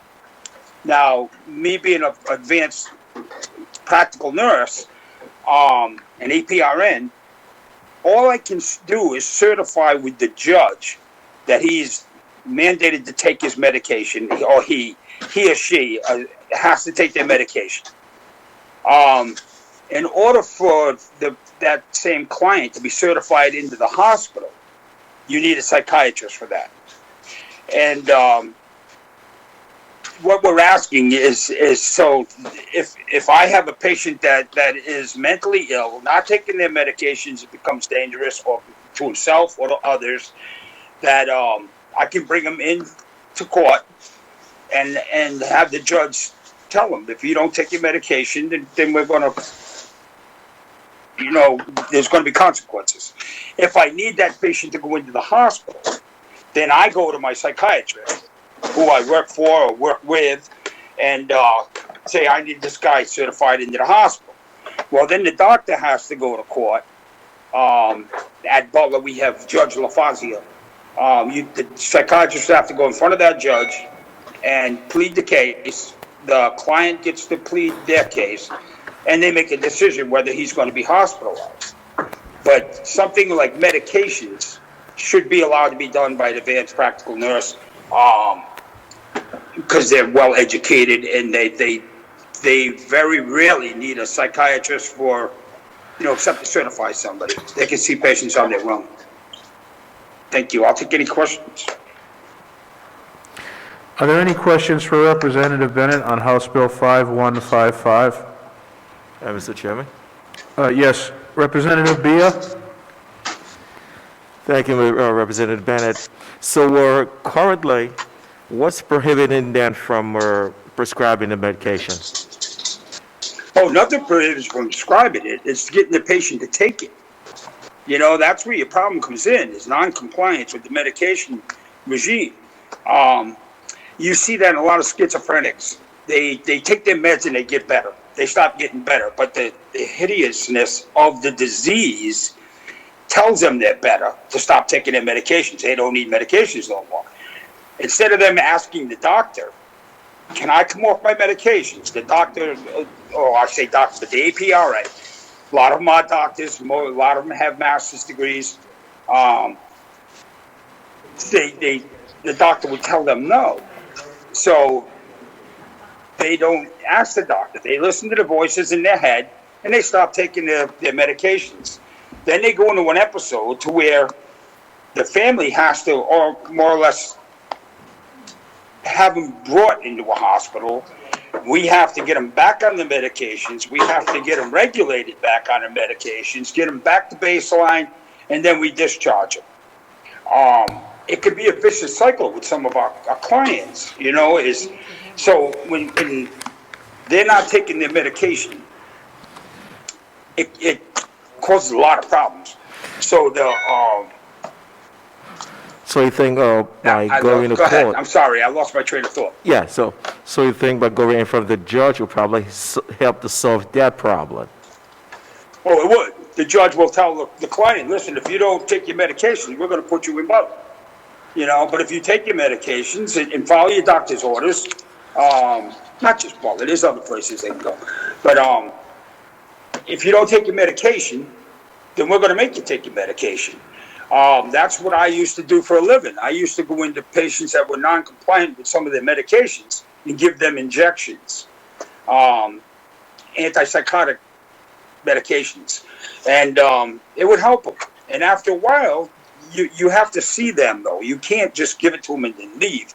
You have to stay with them, make sure they're fine, and then you have to see them at least once a week. Some people once a day. You have to go every day to see them, and you have to encourage them to do basic things like take a shower, comb their hair, brush their teeth, change their clothes, eat regular food instead of potato chips and soda.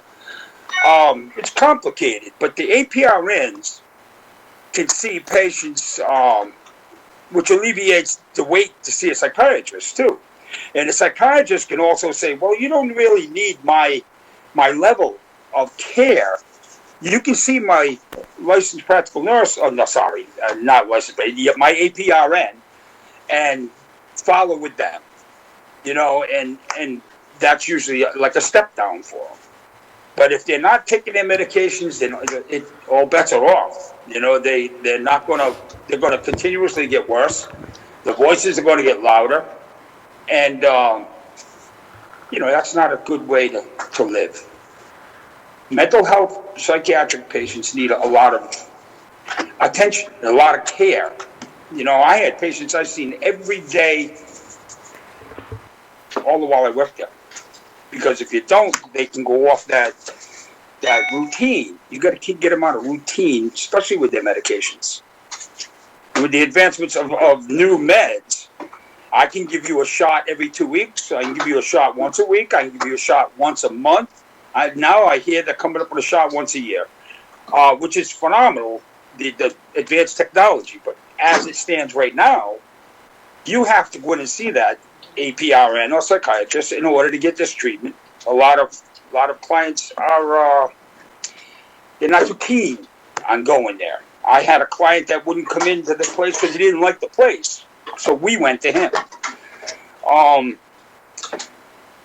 But all this bill does is allow them to go to court and say, Your Honor, Mr. or Mrs. Jones is having a heck of a time. He's staying up all night. He's making 911 calls, whatever's happening. Walking around the neighborhood in the middle of the night. We need him on his medications. Here's proof that when he was on his medications, he was much more manageable. His family was easier with him. And the sad thing about mental health psychiatric people is they burn their bridges. You know, after a while, mom and dad get tired of going to pick them up at the police station or going to pick them up at a bar and they're intoxicated. It's a complicated illness. It's not like you got diabetes, you know, and you got to take your insulin because if your body will tell you that you need to take insulin. You know, I'm diabetic. I can know when I need my insulin. Whereas the hideousness of mental illness will talk you out of taking that medication in some cases, not all. Thank you, Representative Bennett. Are there any questions from the committee at this time? Okay. I have no verbal testimony on this bill. I have a written testimony from ACLU in Rhode Island. They are vehemently against, have strong opposition to this bill, likening it a little bit to outpatient civil commitment. I'm sure there'll be more discussion on that. Are there any other questions or comments for the committee at this time? If not, I will close. Yep, hold on. Can I answer that? We do have, I'm sorry, Representative Bennett, hold on. We do have one verbal testimony. I didn't have the sheet on it, I'm sorry. Oh, it is Heather. Okay, this is Heather Burback from the ACLU. She'll be with us in a moment. Hello, Ms. Burback. Hello, Heather? Yes. Yes, this is Chairman Casey of the House Health and Human Service Committee. How are you today? Very good, thank you. Good. We have you here to testify on Representative Bennett's House Bill 5155. You have the floor. You have our attention. Please go ahead. Thank you very much. I've been listening to the hearing online, so I'm familiar with at least some of the things that have been going on. Obviously, the stream's a little behind, so I wasn't aware that you were coming to me. I was like, oh, he didn't know that I was testifying. That said, I want to save everybody's time because I know you have a lot to go through this evening, and I also know that you do have my written testimony. I'm here on behalf of the ACLU. This is the fourth year that I'm aware of that this bill has been introduced, and the fourth year that I've been testifying on behalf of the ACLU with regard to this bill. I listened to what Representative Bennett had to say, and in fact, spent some time meeting with Representative Bennett last year when he introduced this bill about some ways that we might be able to try and work through some things on the bill. Nonetheless, this year's bill is identical to last year's, and I understand that last year was an odd year for legislation given COVID. But that said, we do, as the chair began to list, liken this to any other professional organization that different people play different roles. And I said last year, I say again, we find that APRNs are incredibly valuable people in the medical care industry, and we don't want to slight what they do at all. There's a lot of things that simply wouldn't happen without them. But psychiatrists and physicians have a different level and different type of training than APRNs do. I liken it to being a lawyer myself. I liken it to the difference between myself and my legal assistant or some of the best clerks that I've ever worked with at the court. They do different things, and they are incredibly good at what they do, but they have different training than I do as a lawyer to look at a specific legal issue. And so it's the same thing that if someone was going to a criminal court, we don't give them a legal assistant, we give them a public defender, a lawyer, because the stakes are so high that we need to have somebody with the utmost training to look at it. None of the things in this bill that Representative Bennett talked about are prohibited under the current law. The legislation specifically deals with certification into a involuntary facility. And currently the requirement is that there be 2 psychiatrists to certify when somebody meets the standards, and they only have to meet with them once every several months. And the main person to care for them can be the APRN, and the APRN can come in and testify, and the prescribing works exactly as it was discussed, that there's nothing that prohibits all of that. This is just literally saying to meet the standards for certification, there has to be two psychiatrists that say, yes, this person meets the requirements for involuntary hospitalization. This bill would actually permit it to even be one person, and that person can be an APRN. We have equity problems with the bill in addition to just a question of the qualifications, because if the person who is fighting commitment seeks to challenge their commitment, they aren't permitted to use an APRN in the same way the state is. So they have to meet the higher burden to get out of the psychiatric hospitalization than the state had to meet to put them into the hospitalization, and we think that should be absolutely reversed. That, these are fundamental rights we're dealing with. This is not a simple thing. And I understand it's difficult, and our mental health system has a lot of difficult things that they deal with. And I don't disagree with Representative Bennett that mental illness is an incredibly insidious and complicated disease. But we don't believe that having APRN certify people into involuntary commitment is the way to handle it. And I stand open for any questions. Thank you. Are there any questions for our witness? Representative Bennett, if you'd like to speak, you're muted right now. How's that? Go ahead, sir.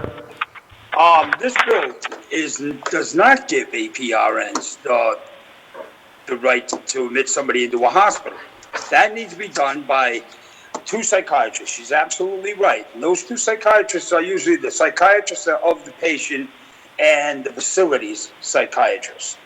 The APRN would only be able to go in front of a judge and ask for medication treatment, on an outpatient, I imagine you'd say outpatient basis. They would not be able to say, well, I'm going to admit you into the hospital, just like the hospital wouldn't accept it. You have to be a psychiatrist to admit into the hospital, and I have no problems with that. That's why this bill was changed, and I hope it was changed. I'm pretty sure it was. The original bill asked for the APRN's bill of cert. We took that out at the advice of, in the sub-A, we took it out. This is the sub-A from, God, like she said, I've run this bill for 4 years, and we've worked on it every year. The Rhode Island Nurses Association backs this bill. The psychiatrists back this bill, and you can't expect psychiatrists to be doing as much as they do. Going in to certify somebody to go in the hospital is what they do. When you start feeling better, the doctor can delegate you to an advanced practice nurse, an APRN. And that APRN is educated to give you medications, to treat you, to get you into different kinds of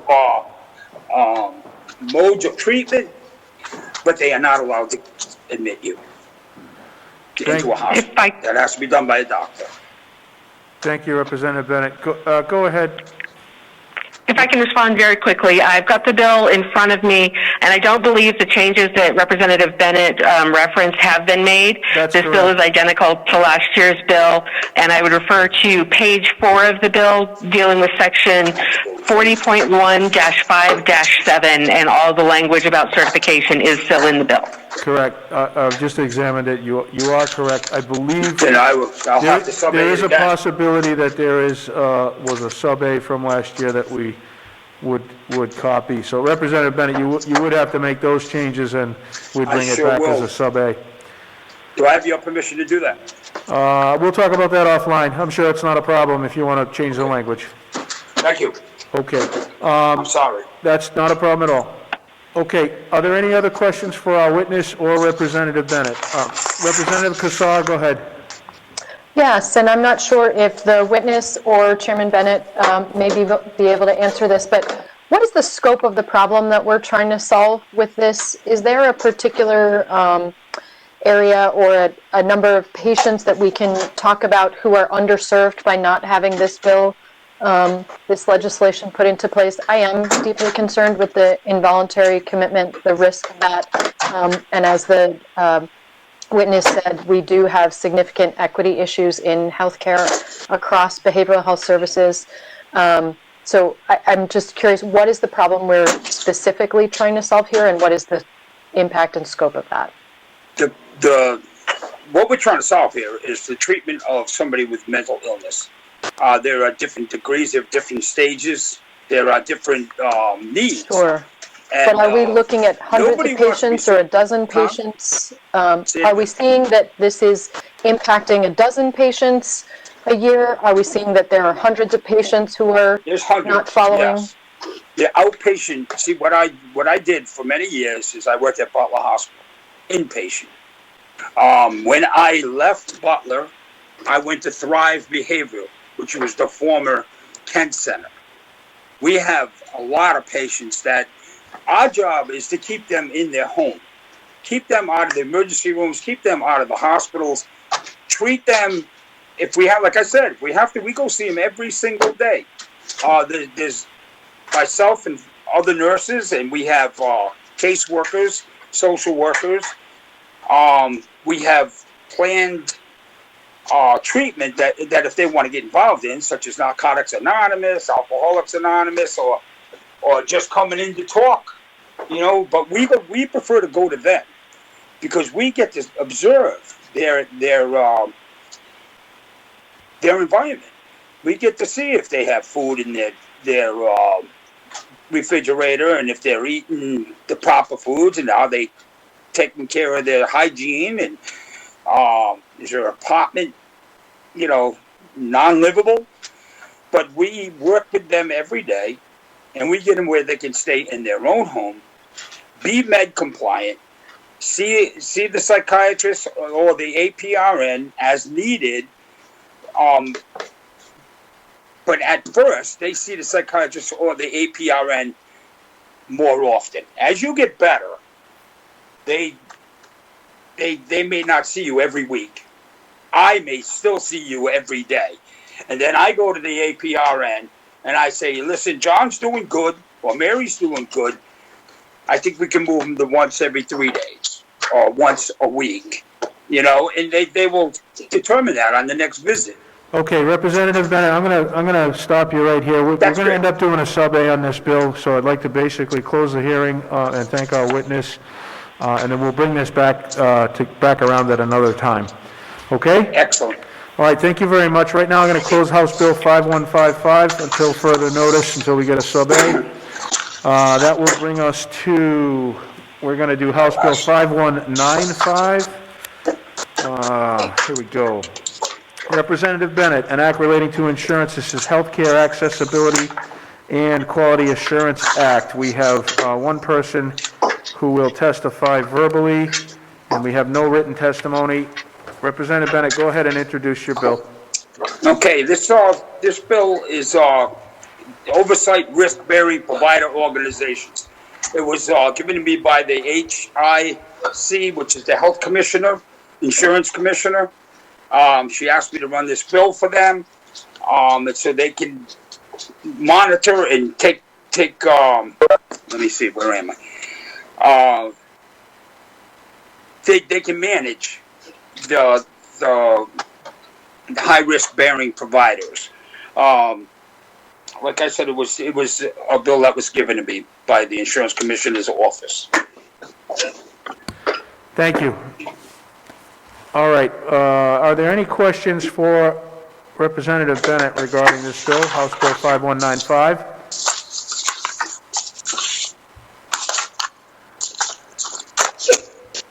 Okay, right now we will take verbal testimony. Do we have Mr. Quinlan on the line? I'm sorry, 5160. I got two sheets of paper. Oh, I went to the wrong bill? I went to the wrong bill. I went to No, 5195. you are correct. I introduced 5195. Okay. All right, thank you. I had the call sheet in from 5160. So we do have no testimony on House Bill 5195. So are there any further questions for Representative Bennett on 5195? Okay, we're going to move to 5160, Representative Bennett. Thank you. This Okay. is my last bill, thank God. It's Healthcare Accessibility and Quality Assurance Act. It redefines the term covered services as used to describe applicable subscriber agreements between a healthcare entity and a dentist. What has happened is there's covered procedures, and if the dentist doesn't want to do that procedures, he's not mandated to do it unless he gets reimbursement to the point where he feels is adequate.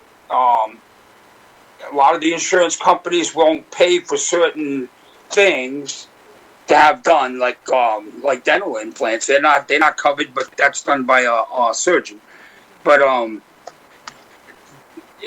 it allows the dentist to say no to certain procedures, which I feel it's his business, and the insurance company shouldn't be telling him that what he has to accept as payment from them.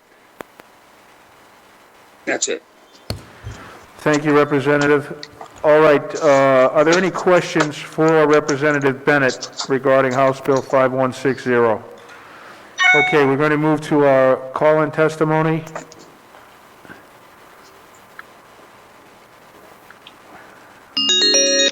Hello, Pat Quinlan?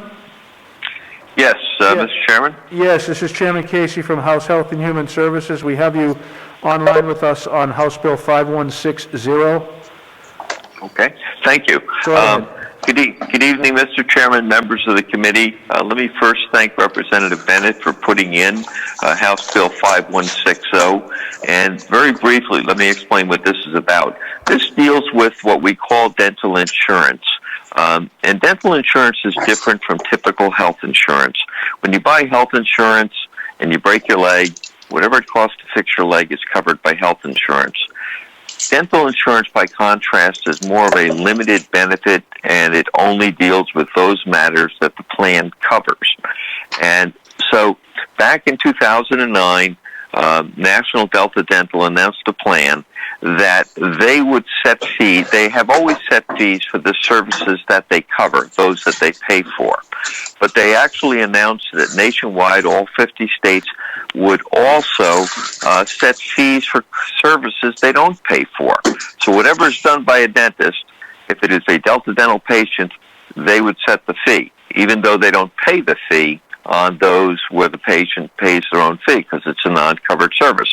So we passed a law that said you have to pay, and you have really basically no right to set the fee if you're not paying for it.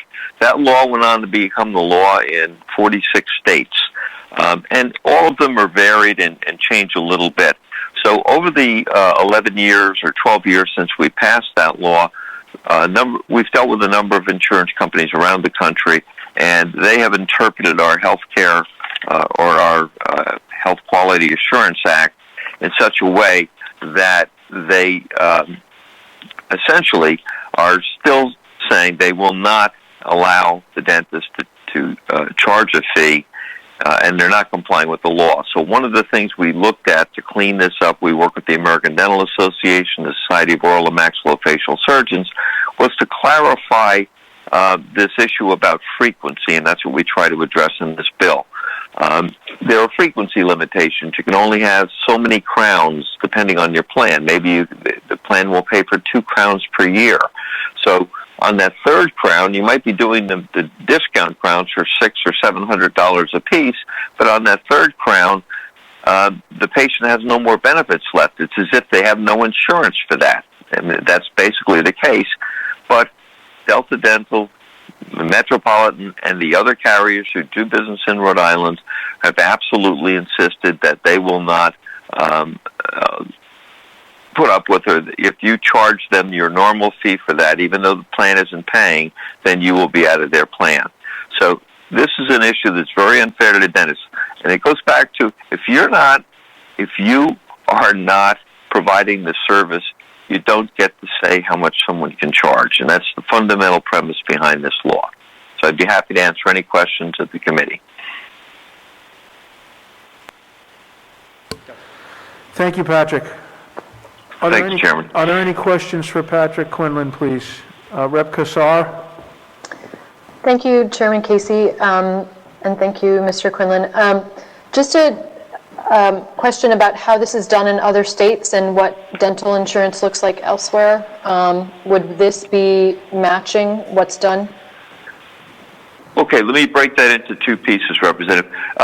All dental benefit plans are basically based on the same model, that it's a covered service and you're paid for it. So in 46 states that have passed the Rhode Island version of the non-covered services bill, then the question is whether or not they are still able to tell the dentist that they have to accept the discounted fee even though the dental plan isn't paying them. So all of the 46 states are a little bit different and tweak it a little bit differently, but from the insurer side or the dental plan side, it's pretty much the same idea of the product. It's not necessarily insurance, it's they will pay for covered services up to a set fee. I hope that answers your question, Representative. It does, and I think I'm a little bit of an idealist because I do believe that dental insurance should work more like medical health insurance, and they should be integrated, but that's like way down the road, and I can dream. I agree with you on that.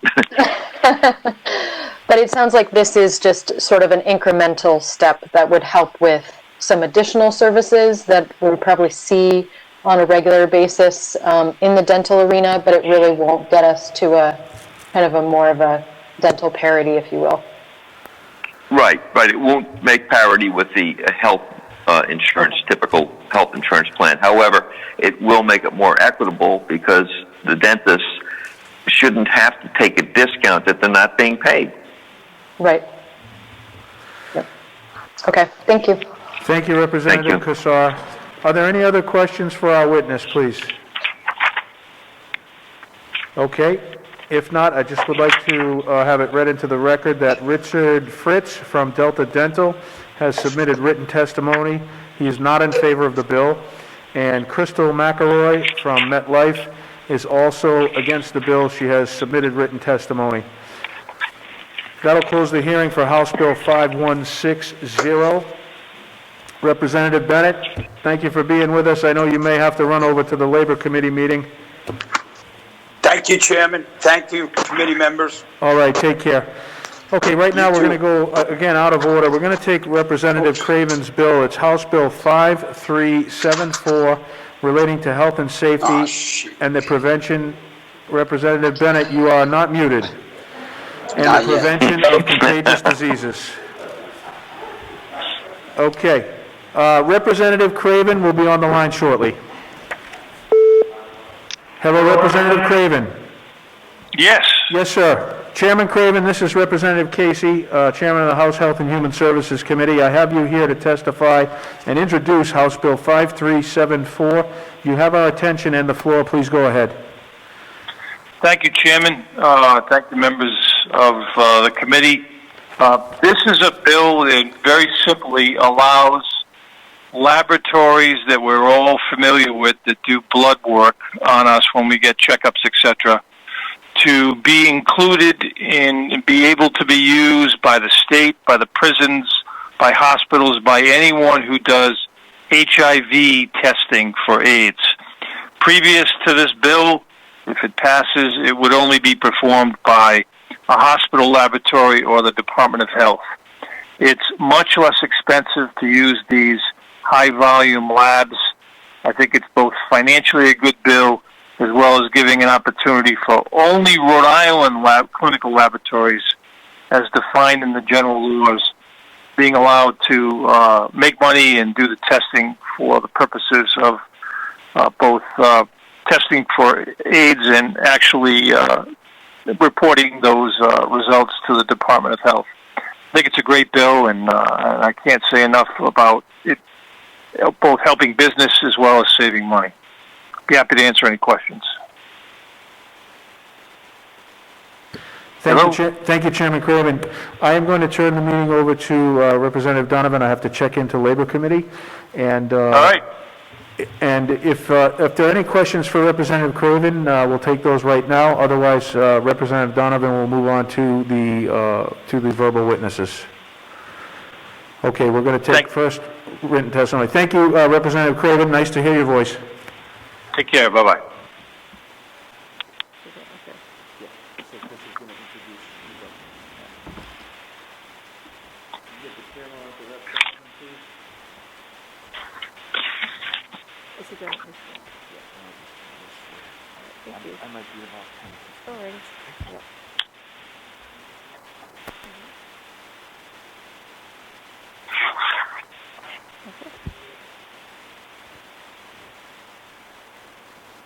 Is Dr. Amy Nunn there?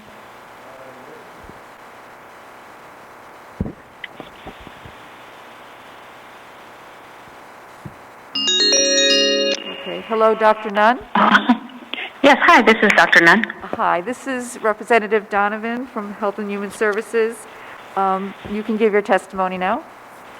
Thank you. My name is Amy Nunn. I am Executive Director of the Rhode Island Public Health Institute and a Professor of Public Health and Medicine at Brown University. The Rhode Island Public Health Institute owns and operates Open Door Health, which is an LGBTQ clinic, and we offer primary care and STD services on the west side of Providence. I am here to testify in support of the bill because we believe that entities, including ourselves, other than the health department, should be able to provide HIV screening across the state, and I want to vote in enthusiastic support. One reason that I believe that it's very important to do this is to hasten the speed in which we deliver test results to our patients. So we offer express STD screening. That means that everyone who walks through the door can receive testing and get their results quickly. Our current infrastructure presents challenges for us to do that, and we end up losing some patients to care because of the delay with test results. So I believe that allowing other entities to do this would actually allow us to scale testing. That doesn't mean that we can't collaborate with the health department and have real-time surveillance so that they immediately receive the results. But we think that bringing our screening up to date would include allowing entities other than the health department to conduct HIV screening. This need not be something that's only done by the government, and in fact, allowing providers to do it, I think, would enhance public health, and we think that those things are in alignment with this bill. Thank you, Dr. Nunn. Does any representative have a question for Dr. Nunn? Representative Kazar? Thank you, Chairwoman, and thank you, Dr. Nunn. Just a question about what is the current turnaround time for the test results as it stands now? It depends on the type of test, but basically it adds a day or two. And the best practices for surveillance would be to give people same-day results. And we believe that the private sector, having them involved, can also add opportunity to hasten the speed with which patients get their results. We don't think that HIV needs to be exceptionalized anymore. That doesn't mean that we'll have incomplete surveillance, because we always will have compulsory lab reporting. That means that the test results go immediately to the labs. But we think that allowing the suite of options for conducting the screenings to expand would be good for public health and good for patients. Yeah, that makes complete sense, and I think it just contributes to quality of care. It makes it so that the services can provide improved access to information and quality of care to patients. So, thank you. Thank you. And thank you, Dr. Nunn. Our next verbal testimony is from Gary San Marco. And Mr. San Marco? Yes. This is Thank you, Representative. Yes, you have the floor. Okay. Thank you, Representative and members of the committee. Thank you for allowing me to testify. We're in favor of this bill, and I think to get a full understanding of the genesis of the bill, this was first implemented back when HIV became a disease that was very hard to track because people were the stigma that went with the disease didn't bode well for them to come forward and be tested. So the Department of Health, under a grant with the federal government, was doing anonymous testing in an effort to get patients with symptoms to be tested. That was back in the early 80s. And since then, they do very little anonymous testing. Most of it is part of an OB prenatal screen now when you become pregnant. So this has become more of a routine lab test, and the technology around the testing is very routine. It's very similar to like a thyroid test that you may have done. And to Dr. Nunn's statement that the turnaround time can certainly be cut dramatically, Eastside Lab does do most of our routine testing, and this would be one of them, the same day. So a lot of docs, if patients were drawn in the morning, they would get these results in the afternoon. Further along with the timeline for this test, when the hospitals started doing outreach and were doing ER visits, they wanted to be able to get a quick turnaround result for HIV status, and they were exempted from this bill. So as Dr. Nunn said, and as we comment that, right now it's basically Eastside Lab and a couple of other private labs in the state that are the only ones that this bill affects. And with hospital outreach doing more than 50% of the blood tests for the citizenry of Rhode Island, more than half the tests are not done by the Department of Health. We think it's time to move into the 21st century here with HIV testing. It is a routine test, and it should be treated as such. Thank you. Thank you, Mr. San Marco. Are there any questions for this witness? Okay. The next verbal testimony is from Mr. McAuliffe. Mr. McAuliffe, are you there?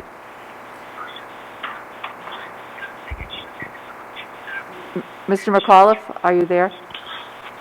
I am. Oh, okay. I'm Representative Donovan, and we are we're testifying on 5374. Go ahead. Yes, thank you, Madam Chair. I'm calling on behalf of our client who just spoke, Eastside Clinical Laboratory. It's the oldest laboratory in the state. It's about 80 years old, has about 300 employees, all of which are in the state of Rhode Island, in East Providence, Rhode Island. Just a little background on this bill. This bill that Representative Craven has sponsored, he's also sponsored it in the previous years, and 2 years ago, it passed the committee, it had passed the Senate, and it was on the calendar. And unfortunately, due to the end of the session in 2019, it was not able to go through. The bill is very straightforward, as both speakers have mentioned before. When the AIDS epidemic was prominent back in the 80s, and federal dollars were going to states, there was a number of precautions on there. Obviously, confidentiality was one of them, and it stayed that way for a long time. The hospitals, their labs were able to get involved with this, and they've been doing it for over a decade, and what the independent labs are trying to do is the same thing that the hospitals are doing as well. Something very important that hasn't been said, we're talking about testing. Right now, Eastside Clinical Laboratory, Coastal Lab, and others actually collect it for the state of Rhode Island, but they collect it and then they bring it to the state lab in Providence. And so they don't test it. As Gary mentioned earlier, Dr. Nunn, they're more than capable of doing it, and we're asking for that opportunity. It would provide actually a more cost-effective way and a quicker way. I know a question was asked by a member of the committee in regards to the turnaround time. I can tell you that collections that take place in the morning most often are actually back to the lab, or from the lab, that same day. So that's the legislation that we're supporting. We think it's a good piece of legislation. Again, we collect it already. We're asking to test it, and we'll be able to do it certainly at a more efficient rate. And as I mentioned before, it has passed. It just passed the Senate and been referred over to this committee. But we're asking you to take a strong look at Representative Craven's bill and for your support. Thank you. Are there any questions for this witness? Okay. Chairman Craven, do you have any questions? He's still there. Okay, that will close the hearing for 5374. Whoops. And the next bill is 5370 by myself. So thank you, fellow members of the committee. Bill H5370, the Confidentiality of Healthcare Communications and Information Act, makes sure that when multiple people are on the same insurance plan, confidential healthcare information is shared with the patient only and not with anyone else on the plan, including the primary holder of the policy. The best example I can give is when an adult child under the age of 26 is on the parent's insurance plan, detailed information on the care of that person is not reported to the primary holder of the policy. The possible consequences of not having the privacy protection include folks foregoing needed treatment or testing, resulting in health complications and higher costs down the road, adolescents and young adults avoiding testing for sexually transmitted infections, leading to complications from those infections, spouses and young adults avoiding mental health care out of fear the policyholder may find out, and lastly, and the most serious, the possibility of abuse or violence by a family member. Confidentiality has always been a part of the patient-provider relationship. This bill ensures that confidentiality remains central to providing health care to all populations, including our most vulnerable. Are there any questions from the committee on this bill? Okay. All right. I believe we have some call in for verbal testimony. Oh, okay. Is it Mr. Wesley? Okay, all right.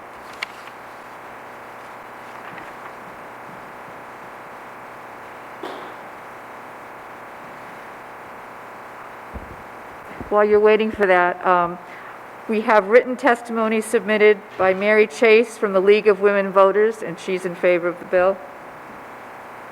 Okay, all right, Mr. Wesley, you're on the phone. Mr. Wesley? Hi, thanks, Representative Donovan. Yeah, this is John Wesley, and I am the Director of Policy at the Rhode Island Coalition Against Domestic Violence. And we're here in strong support of Rep. Donovan's bill. This is a vitally important bill for all patients and for patient confidentiality and patient privacy, but particularly for particular patient populations that may, that may have very serious reasons for not wanting their confidential and private health, personal health information shared. At the Rhode Island Coalition Against Domestic Violence, our network of member agencies and domestic violence shelters throughout the state serves thousands of survivors of domestic abuse every year. During calendar year 2020, we served over 9,000 survivors of abuse, and over 17,000 helpline and agency hotline calls were answered throughout the state. These helpline calls spiked and surged shortly after the COVID-19 pandemic began, when we saw the risks for domestic violence increase strikingly, as you may have seen in reporting from around the world, when folks were in isolation due to the stay-at-home orders around the world due to the global pandemic, and often trapped with abusive partners or family members, and a lot of society shut down, as we know. Our agencies remained open and provided services and advocacy, life-saving services and advocacy. This bill is another really critical tool that would add extra protection for victims of domestic violence. We know that victims of domestic violence suffer from health consequences at higher rates because and need medical assistance as a result, as well as mental health services due to the trauma that they endure after intimate partner violence, which can include, traumatic brain injury, depression, pregnancy complications, broken bones. So these are really urgent needs, and the last thing we want to do is have a chilling effect where they're afraid to go forward to seek mental health care or medical care because they're worried that their information might be shared with an abusive party who's the policy holder on their health care plan. We've seen this with advocates that we work with throughout the state who work with victims who have heard that the violence has escalated due to the abusive party finding out through EOBs or other communications sent by the insurer, sent home, and not sent directly to the patient in the form that they would like. This bill would solve that problem by creating a safe, confidential way to send personal health information home directly to the patient to avoid a dangerous situation such as this, where violence could be escalated if sent to an abusive party or family member who holds the policy. So just in closing, we'd urge your strong support of the bill, and confidentiality is a cornerstone of healthcare, as we know, which is why we have laws like HIPAA. It's also a cornerstone of efforts to address sexual and domestic violence. We have strong privacy laws in HIPAA and things like the Violence Against Women Act at the federal level to make sure that information is kept private and confidential. This bill, sponsored by Representative Donovan, would further protect victims' health information, protect agency of their own private health information, and encourage them to seek the care that they need without fear that it would get into the wrong hands or create a dangerous situation. So this is the third time the Coalition Against Domestic Violence has been here in strong support of this bill. This is the year to pass this bill. We urge the committee to immediately pass this bill out of committee to the House floor for an up or down vote. It shouldn't be a controversial issue. This is a bill for safety and for patient privacy and confidentiality. Thanks very much. I appreciate it. Thank you, Mr. Wesley. Our next person up is Lisa Peterson.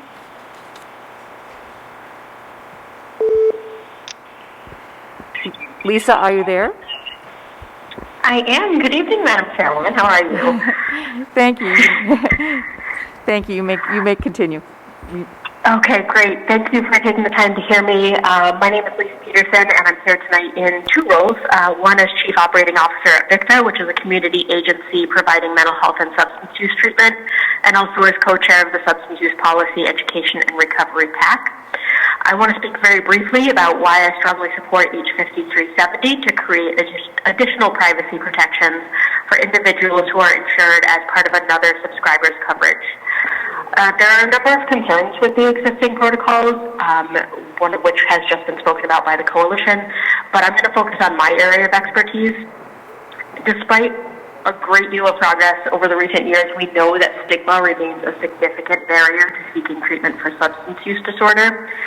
And as a result of historical fear, bias, and discrimination against people living with substance use disorder, there are federal privacy laws in place that extend well beyond the protections afforded by HIPAA, or the Health Insurance Portability and Accountability Act.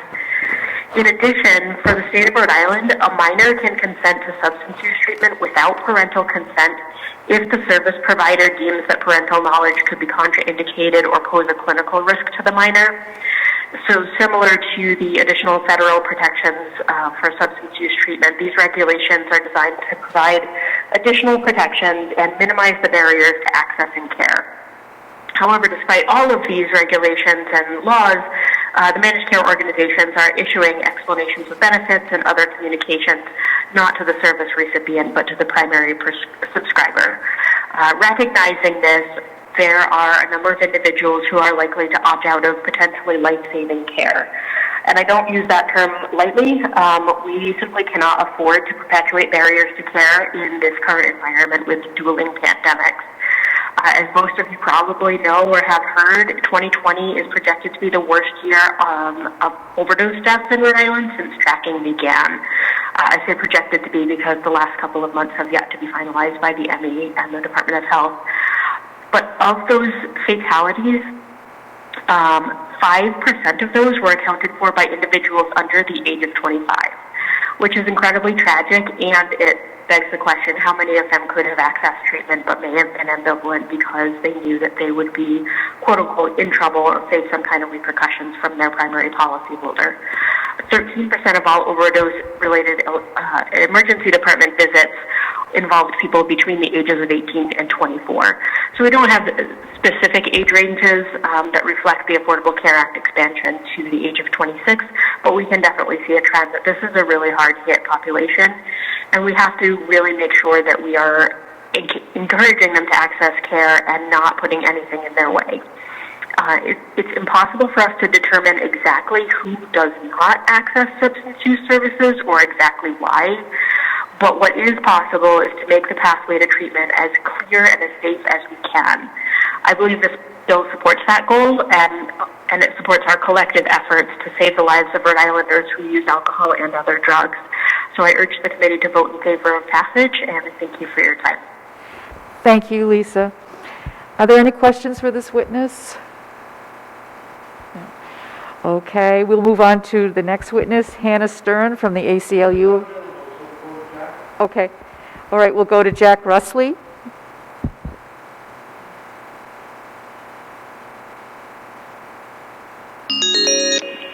Mr. Russley? Yeah. Okay, this is Representative Donovan. We're ready for your testimony. Okay, great. Thank you so much for having me. So my name is Jack Russley. I am one of the three co-chairs of the Rhode Island Health and Privacy Alliance with Dr. Joanna Brown and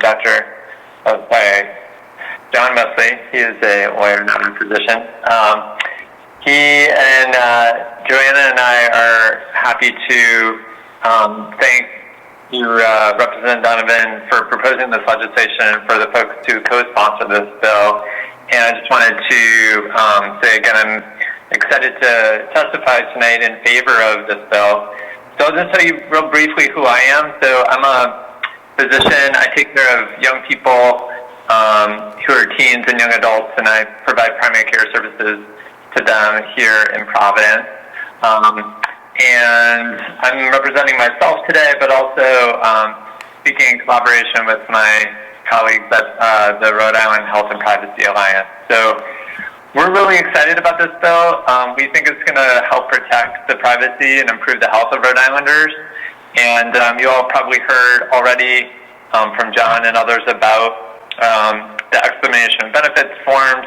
And, I think in my world, these are actually really important parts of my conversations with patients, especially when we're talking about sensitive services related to sexual health or mental health, substance use, and things like that. So I'm often talking to my patients about this, and I've learned a lot actually in the past couple of years of being involved with advocacy around this issue.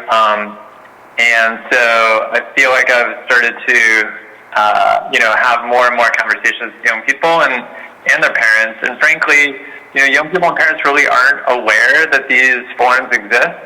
And when they do become aware and when we talk about them, I think they're always really grateful that we've had that conversation, that they're kind of aware, because these forms are often very obscure and kind of very abstract. So just to get to the point, I think the protections in this bill, I think, are really important. First of all, I think I would just say that there's quite a bit of evidence and kind of guidelines from the medical community around issues related to confidentiality and privacy in healthcare. And the bottom line is, there's a lot of recognition that when patients feel that their privacy is being protected, they will confidently seek out and receive the services that they need related to their physical health, related to their mental health. But when they're not confident that their privacy is going to be protected, there is a lot of hesitation and sometimes even just foregoing necessary care altogether, or delaying that care. and those things have real consequences. You know, in my world, that looks like people not getting substance use treatment when they really need it because they're concerned about their parents finding out that they're using substances, or young people not getting family planning or sexual health services when they really need it, and that can lead to real health consequences for them and for people around them. So, you know, there's a couple things about this bill that's really important. I think one is this idea of submitting, you know, giving and empowering patients to submit a confidential communication request, which is what this bill kind of creates, and that allows them to redirect their EOB to an email or a location that they would like it to go in terms of like a snail mail address. So that's really important. It also adds visibility and clarity to what insurance companies are required to do. And I think the timeliness of the response of insurance companies is important. This bill asks insurance companies to respond within 7 days of electronic phone requests or phone requests, or 14 days for mail requests. And then, you know, it asks the Department of Health to really get involved and help providers understand the process, help patients understand the process, and also allows OHIC, the Office of the Health Insurance Commissioner, to get involved and create regulations in collaboration with the DOH. And I think that all makes a lot of sense to me, and I think is really important. There's a couple things that, you know, I myself and I think us in the Alliance, we would suggest considering that the committee and the sponsors of this bill think about adding to the bill. You know, I think it's a great bill, and we're excited to see it pass hopefully this session, but I think there are some things that we would be interested in seeing added, if possible. But one of those things would be, you know, asking insurers to mask or suppress sensitive services from EOBs. You know, EOBs are for protecting against fraud and waste. You know, probably these sensitive services are not really contributing to that issue greatly, but they are having a lot of unintended consequences. So if the bill and the law could suppress those sensitive services in the EOB, I think that would make a huge difference for my patients. Secondly, I think, you know, if there's zero balance on the claim, there's really not a financial or a fraud prevention reason to have an EOB. So one thing the committee could consider would be adding just sort of, if there's no balance, to suppress the EOB altogether. And then I think this timetable of 7 to 14 days, it makes sense in some ways. Like, we want it to be timely, that the patients can request this service, you know, in this confidential form. But I think that's asking a lot of a young person to be planning ahead, or you know, for example, a survivor of domestic violence or someone seeking a service to plan 7 to 14 days ahead. I think ideally we'd like to see that protection be in place, you know, on the day of service. So that's another recommendation. And then I think just the oversight and the funding is challenging. We've learned from our colleagues in Massachusetts and California, you know, that if there's not a mechanism to see if this type of legislation is working or these types of regulations are working, it makes it hard to know how well things are going and if these types of laws and regulations are having their intended effect. So that's something we'd love to see incorporated into the bill, if possible. But I think, like I said, this is a great step forward, and we're really excited to see this move out of the committee. So we really would strongly recommend that the committee members vote this out of committee, and we'd love to see it get a vote on the floor. So thanks so much for your efforts to protect privacy and health for Rhode Islanders, and I'm happy to take questions and just happy to be here and to give my perspective. So thank you. Thank you, Dr. Wesley. Why don't you get in touch with me and we can talk about the changes that you think should be made? Is he still there? Great. Okay, thank you. All right. Are there any questions for this witness? Okay. Do we have Hannah Stern on the line? Okay.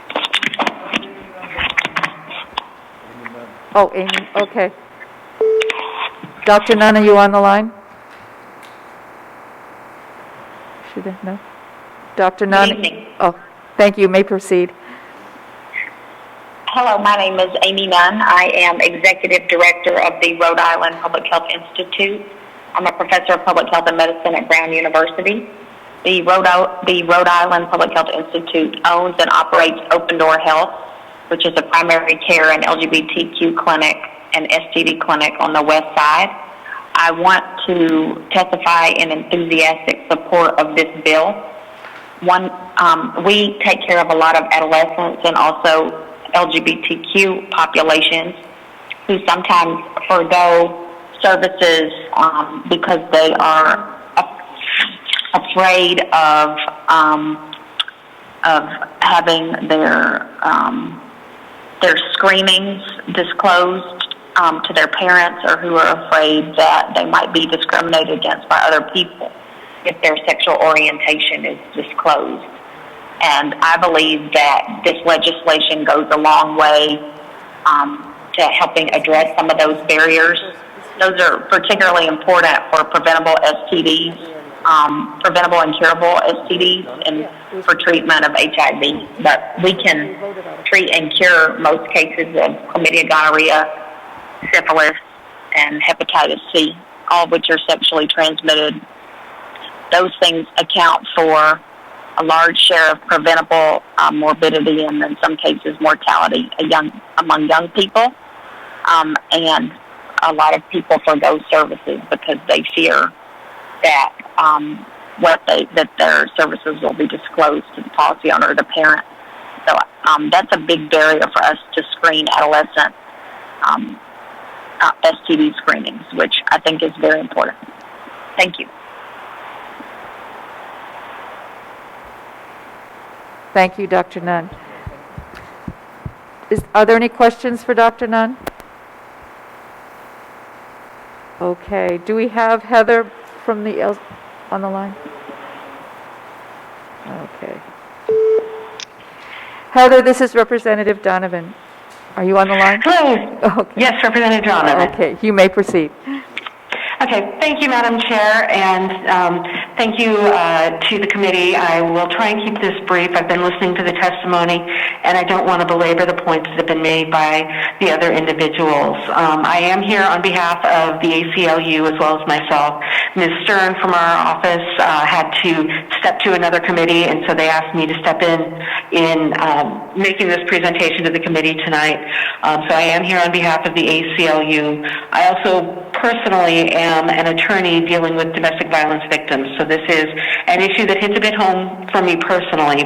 But speaking on behalf of the ACLU, we strongly support this bill, and it's very exciting for me on behalf of the ACLU because we never get to support bills. We're always here testifying against, and so it's nice to be able to support something. This bill is a great idea in that what it allows is what the ACLU has advocated for a long time, which is that what happens between a doctor and a patient is between a doctor and a patient, and that confidentiality between the parties is the cornerstone of getting good, effective, and accurate medical care for patients. And we think that without patients, especially patients between 18 and 26 who might be on parent insurance plans, having to worry about who's going to see through those benefits statements what they were getting treatment for, or domestic violence victims, or all the other cases of sensitive health care information the committee's heard about tonight, where those sorts of disclosures can be potentially deadly for patients because it can keep them from seeking adequate and appropriate care that they should get. And consent to care shouldn't mean just also consenting to dispersion of all of your medical information to anybody else who's on your same health insurance policy. We think that this bill also is wise in that it has a deliberative method for sending individualized summaries of payment forms using generic descriptions for sensitive services and giving somebody autonomy over their own medical decisions. This is an excellent idea and an excellent bill, and we strongly urge passage, and we stand available if there are any questions. Thank you. Are there any questions for Heather? Okay, thank you, Heather. Next up is Sarah Eckhoff.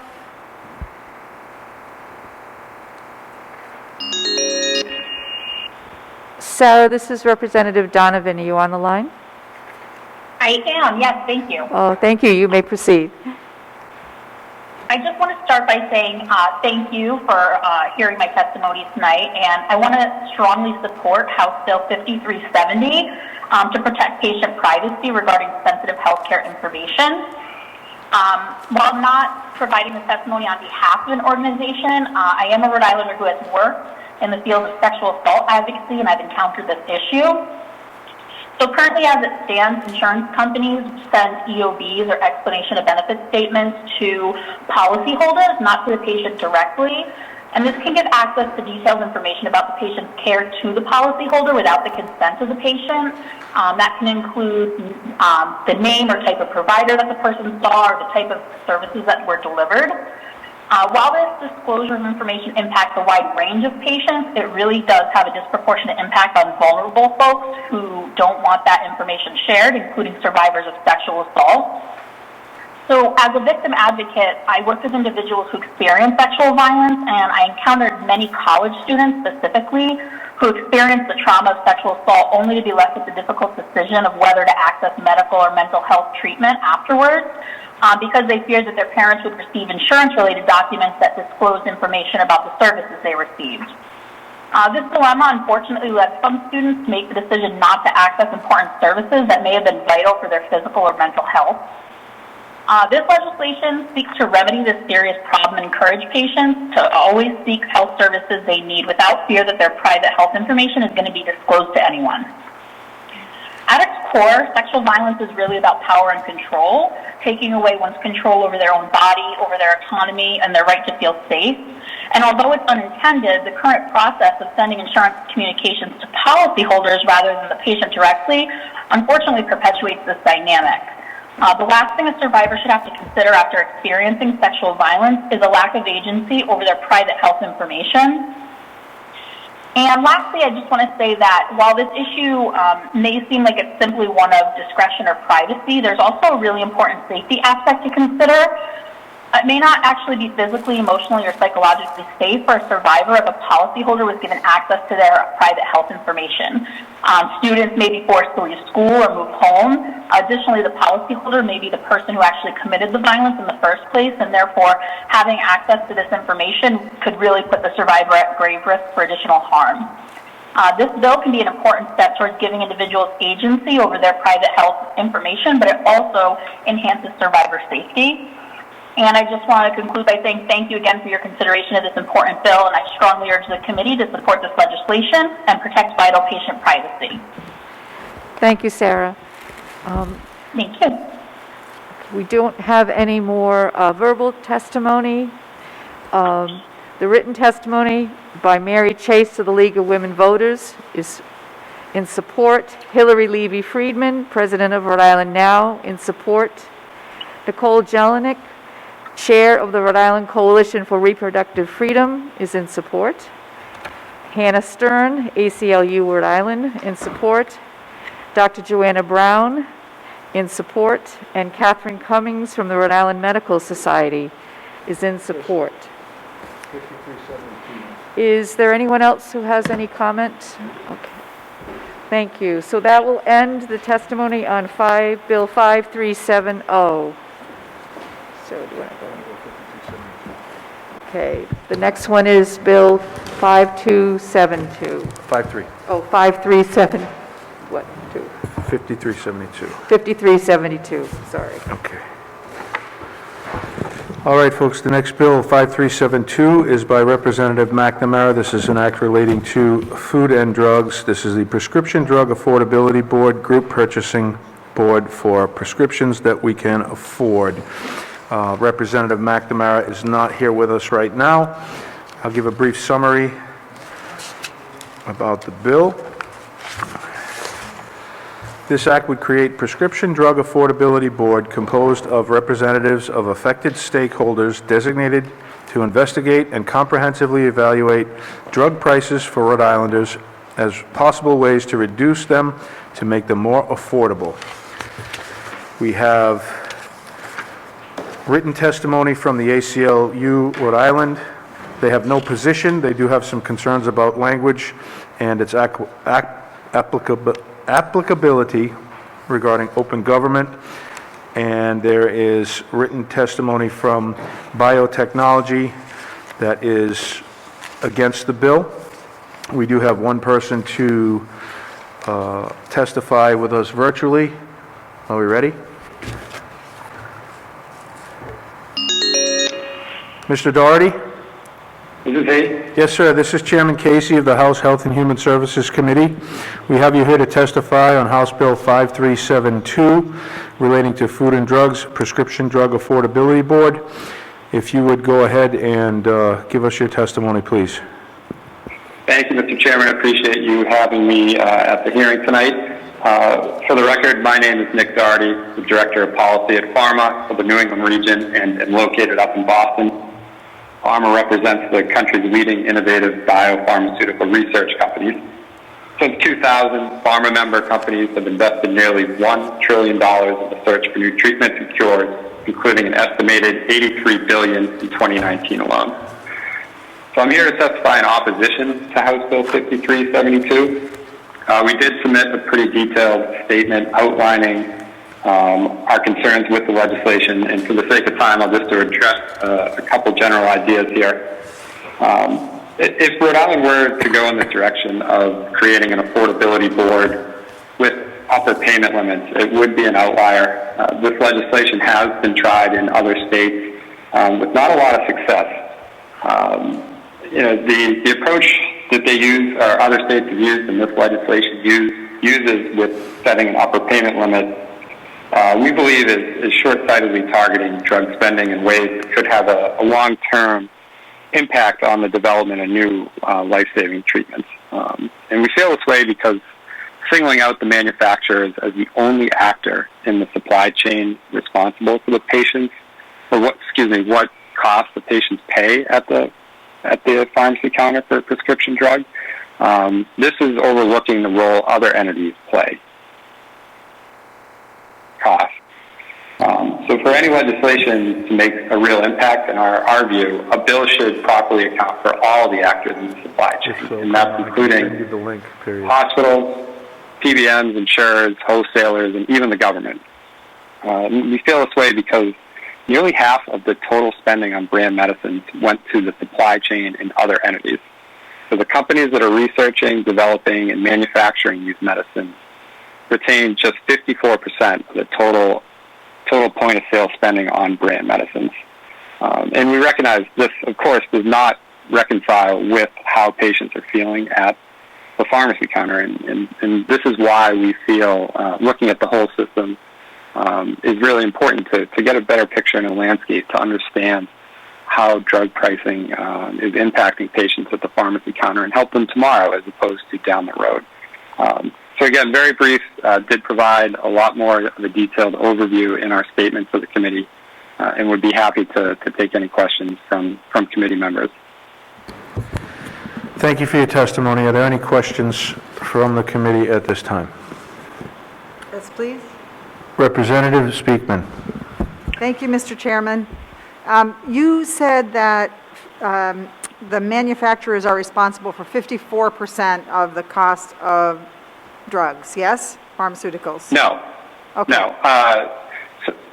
So that statistic, so the companies that are doing the research and the development, when the medicine goes into the stream of commerce or through the supply chain, they're only receiving 54% of the point of sale spending by the patient. So the other 46% is going to, or the other 46% of point of sale is going to other entities within the supply chain. That could be a PBM, could be an insurer, could be a wholesaler, could be the pharmacy. So it encompasses a lot of different actors.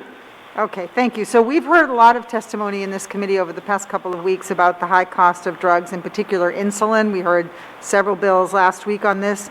And so you're suggesting that the high cost is the responsibility of not the pharmaceutical manufacturers, but all those other entities. So do you have, we clearly on this committee and in this General Assembly have to do something about the price of pharmaceuticals. So if we don't go after you, whom do we go after? Well, I'll start first by saying we testified in support of all the copay cap bills on insulin, not last week, but at the original hearing. And so we understand that there needs to be conversations that have to occur around the cost of prescription drugs. And what we're trying to say is we want it to be a conversation of all actors within the supply chain. It shouldn't be singling out just one of 5 or 6 entities that are responsible for setting the price of a drug. It should be everyone who's involved through every step of the process when the drug leaves the manufacturer until it arrives at the pharmacy counter and the patient is paying for that prescription drug. There are a number of different factors that go into play, and so the suggestion that we would have, and we'd be very open to, is having conversations and finding ways to make sure prescription drugs are affordable. The last thing we want is patients not being able to access a prescription drug based upon an affordability issue. So can you help me understand, because all of those other entities in the supply chain are also responsible for bringing all other sort of medicines, say, aspirin or something, right? They bring it from the manufacturer and they go through all of those other channels that you suggested.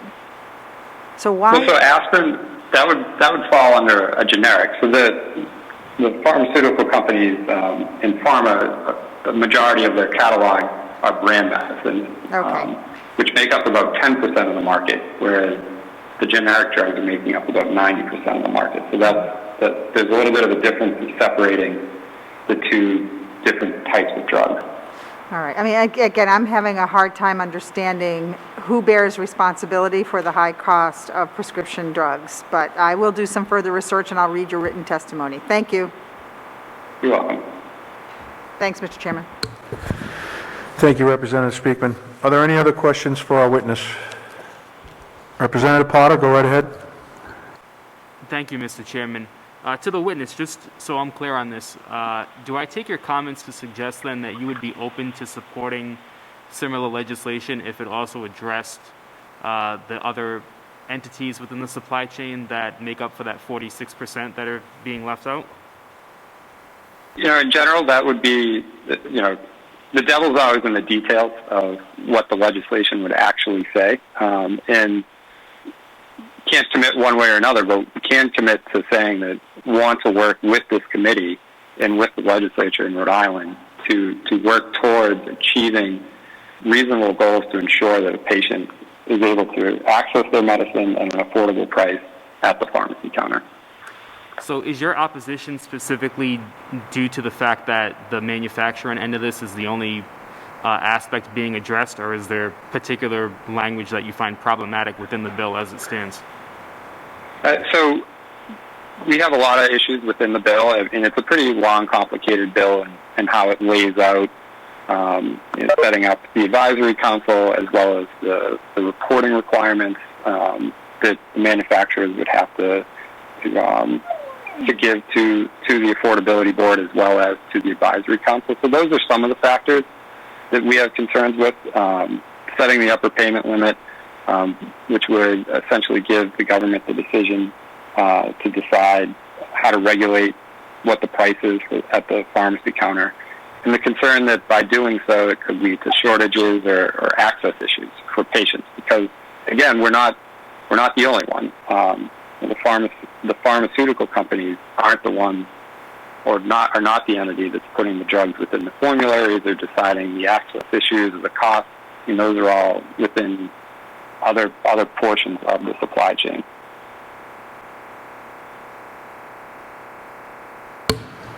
Thank you. Are there any other questions? Okay, thank you, Nick, for your testimony. Thank you. And I already read into the record the opposition of biotechnology, as well as the ACLU submitted written testimony with no position on the bill. If there are no further questions, any further questions? Okay, I will close the hearing on House Bill 5372. And we are going to move to House Bill 5431. Okay. That is by Representative Ackerman.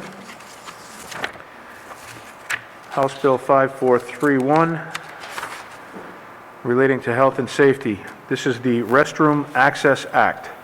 This act would require retail establishments with 3 or more employees on the premises without immediate accessible public restroom facilities to allow customers suffering from eligible medical condition access to their employee restroom upon presentation of documentation issued by a licensed physician. This act would take effect on January 1st, 2022. Representative Ackerman is unavailable to testify. We do have a written testimony from Catherine Cummings of the Rhode Island Medical Society in favor of the bill. Are there any questions or comments from the committee? Representative Speakman, go right ahead. This bill was before us right before COVID times, and Representative Chippendale gave very compelling testimony about why this is an important bill to pass. I have his comments in my head right now as I consider this, so I think it's an important bill. Thank you. Thank you, Representative Speakman. Is there anyone else who would like to make a comment or question? If not, I will close the hearing on House Bill 5431. And we will move to House Bill 5648. This is by Representative Solomon. House Bill 5468. This is relating to health and safety, the breast cancer patient notification. This act would allow for a summary of patient's mammography report be provided to the patient by mail, electronically, or otherwise. We have verbal testimony from Mr. Patrick Quinlan from Rhode Island Radiological Society, and we have no written testimony. Do we have Mr. Quinlan on the line? Hello, Mr. Quinlan? Hello, Mr. Quinlan? Yes. Hello, sir. This is Representative Casey again, Chairman of the House Health and Human Services Committee. I have you now. Hi, Chairman. Nice to see you again. I have you now testifying on House Bill 5648 regarding health and safety, the breast cancer patient notification. If you would go ahead with your testimony, please. Yes, thank you. Thank you, committee, for your patience for staying on so long tonight. You're probably into about your 4th or 5th hour here. I will be brief. The Rhode Island Radiological Society asked me to put this bill in. Under the current law, it requires a doctor to send an X-ray image by mail to the patient. This would authorize the doctor to use the latest technology, whether it be email, postal mail, or patient portal.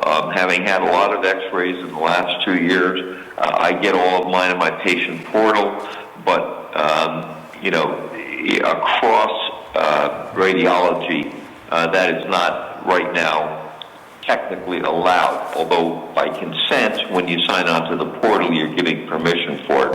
So this is just to modernize how X-rays are conveyed to the patient. And the reason for doing that is people have that mammogram. These deal with the 2 mammogram bills, the dense breast and the mammography bill. And what this does is gets the results to the patient quicker. And that's what people really want when they've had an X-ray.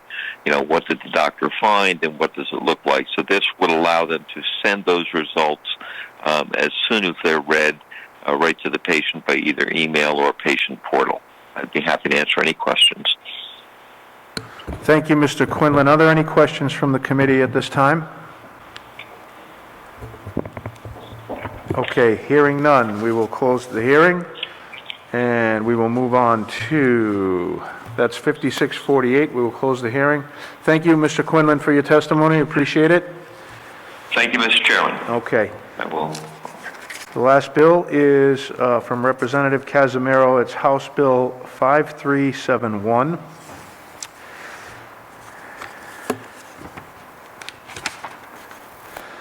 This act would create the Healthy Beverage Act, which would require restaurants that offer children's meals that include a beverage to provide a healthy beverage as part of the meal. This would take place, if voted in the affirmative, it would take place January 1st, 2022. We have no written testimony. We do have 3 witnesses. Okay. Oh, I'm sorry, I didn't see that. Okay. We do have something from the Rhode Island Department of Health in favor of this bill.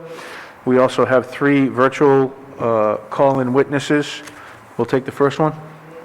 Thank you.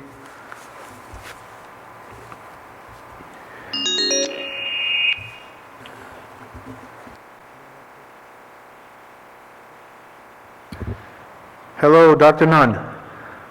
Hello, hi, this is Amy Nunn. I am Executive Director of the Rhode Island Public Health Institute and a Professor of Public Health and Medicine at Brown University. We own and operate several food insecurity and diabetes prevention programs, and I would like to testify in enthusiastic support of this bill.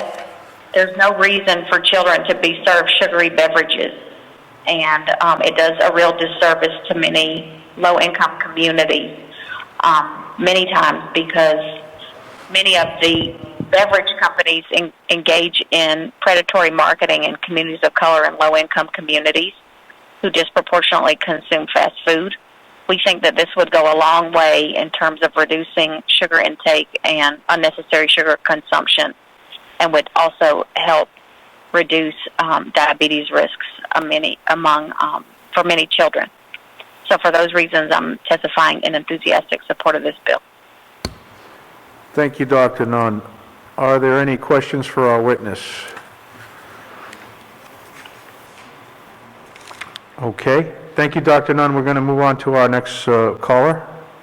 Thank you so much. I appreciate the opportunity. Thank you.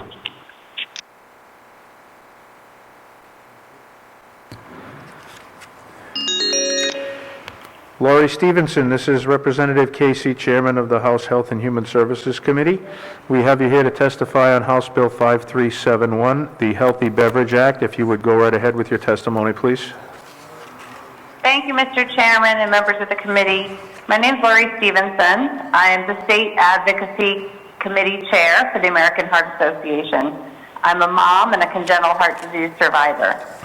The American Heart Association would like to voice strong support for the Healthy Beverage Act, and we thank Representative Casimiro for her leadership on this important issue.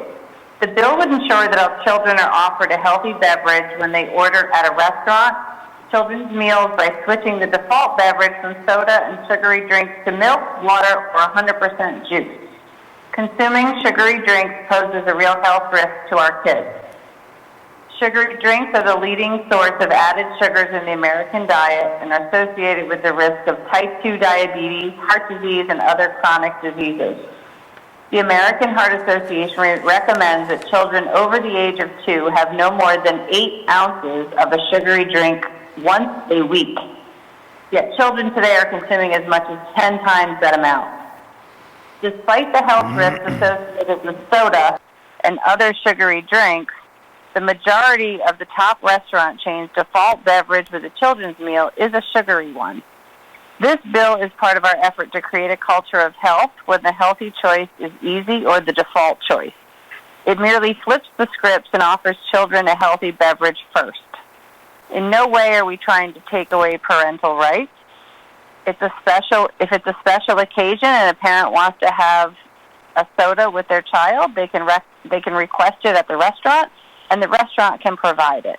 It's spelled out this way in the bill. The age of children who are most likely to eat kids' meals is 2 to 5 years old. This proposal will help them develop healthy drinking patterns early and change our existing norms. The approach has proven effective and is consistent with recent efforts to ensure Rhode Island children grow up at a healthy weight. Rhode Island has already taken steps to serve our children better in schools and the early child care where healthy drinks are the default. In closing, we know restaurants have been hit hard by COVID-19, and we certainly support pushing the implementation date out post-pandemic. Thank you for your time this evening. I hope you'll recommend passage of this Healthy Beverage Act. Thank you. Thank you, Laurie. If you will hold on just for a moment for questions. Representative Speakman, go right ahead. Just a quick question, and I'm not sure you can answer it. And there's a reference in the bill to non-dairy beverage that is nutritionally equivalent to fluid milk. Do you know what such a beverage would be? Such a beverage would be something like a milk alternative to almond milk, for example. Certain, substitute oatmeal milk, that kind of option. Water is also an option, or 100% juice option. Yeah, well, we have 3 options here. We have 1 water, 2 flavored or unflavored non-fat or 1% dairy milk, or a non-dairy beverage. I'm a little nervous, and this is not about you, I'm a little nervous about the vagueness of the term non-dairy beverage. And then there's another item for juice. So I was just asking. Thank you. Yeah, we can follow up with you for sure. My interpretation from what I've read is that it is in the event there is a lactose issue with the child, they may need a non-dairy substitute, for example, an almond milk. Yep. Thank you. That helps. Thank you. Yeah. Thanks, Chairman. Thank you. Are there any other questions for our witness, please? Thank you, Laurie. We're going to move on to our next caller. Thank you. I appreciate the time.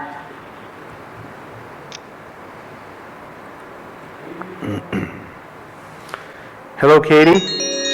Hello, Katie? Hi there. Katie, hi. This is Representative Casey, Chairman of the House Health and Human Services Committee. We have you testifying on House Bill 5371. You can go right ahead with your testimony. Okay, great. Thank you for the opportunity to provide testimony today. My name is Katie Arona, and I'm the Health Policy Analyst at Rhode Island Kids Count, and I would like to offer our organization's strong support for House Bill 5371.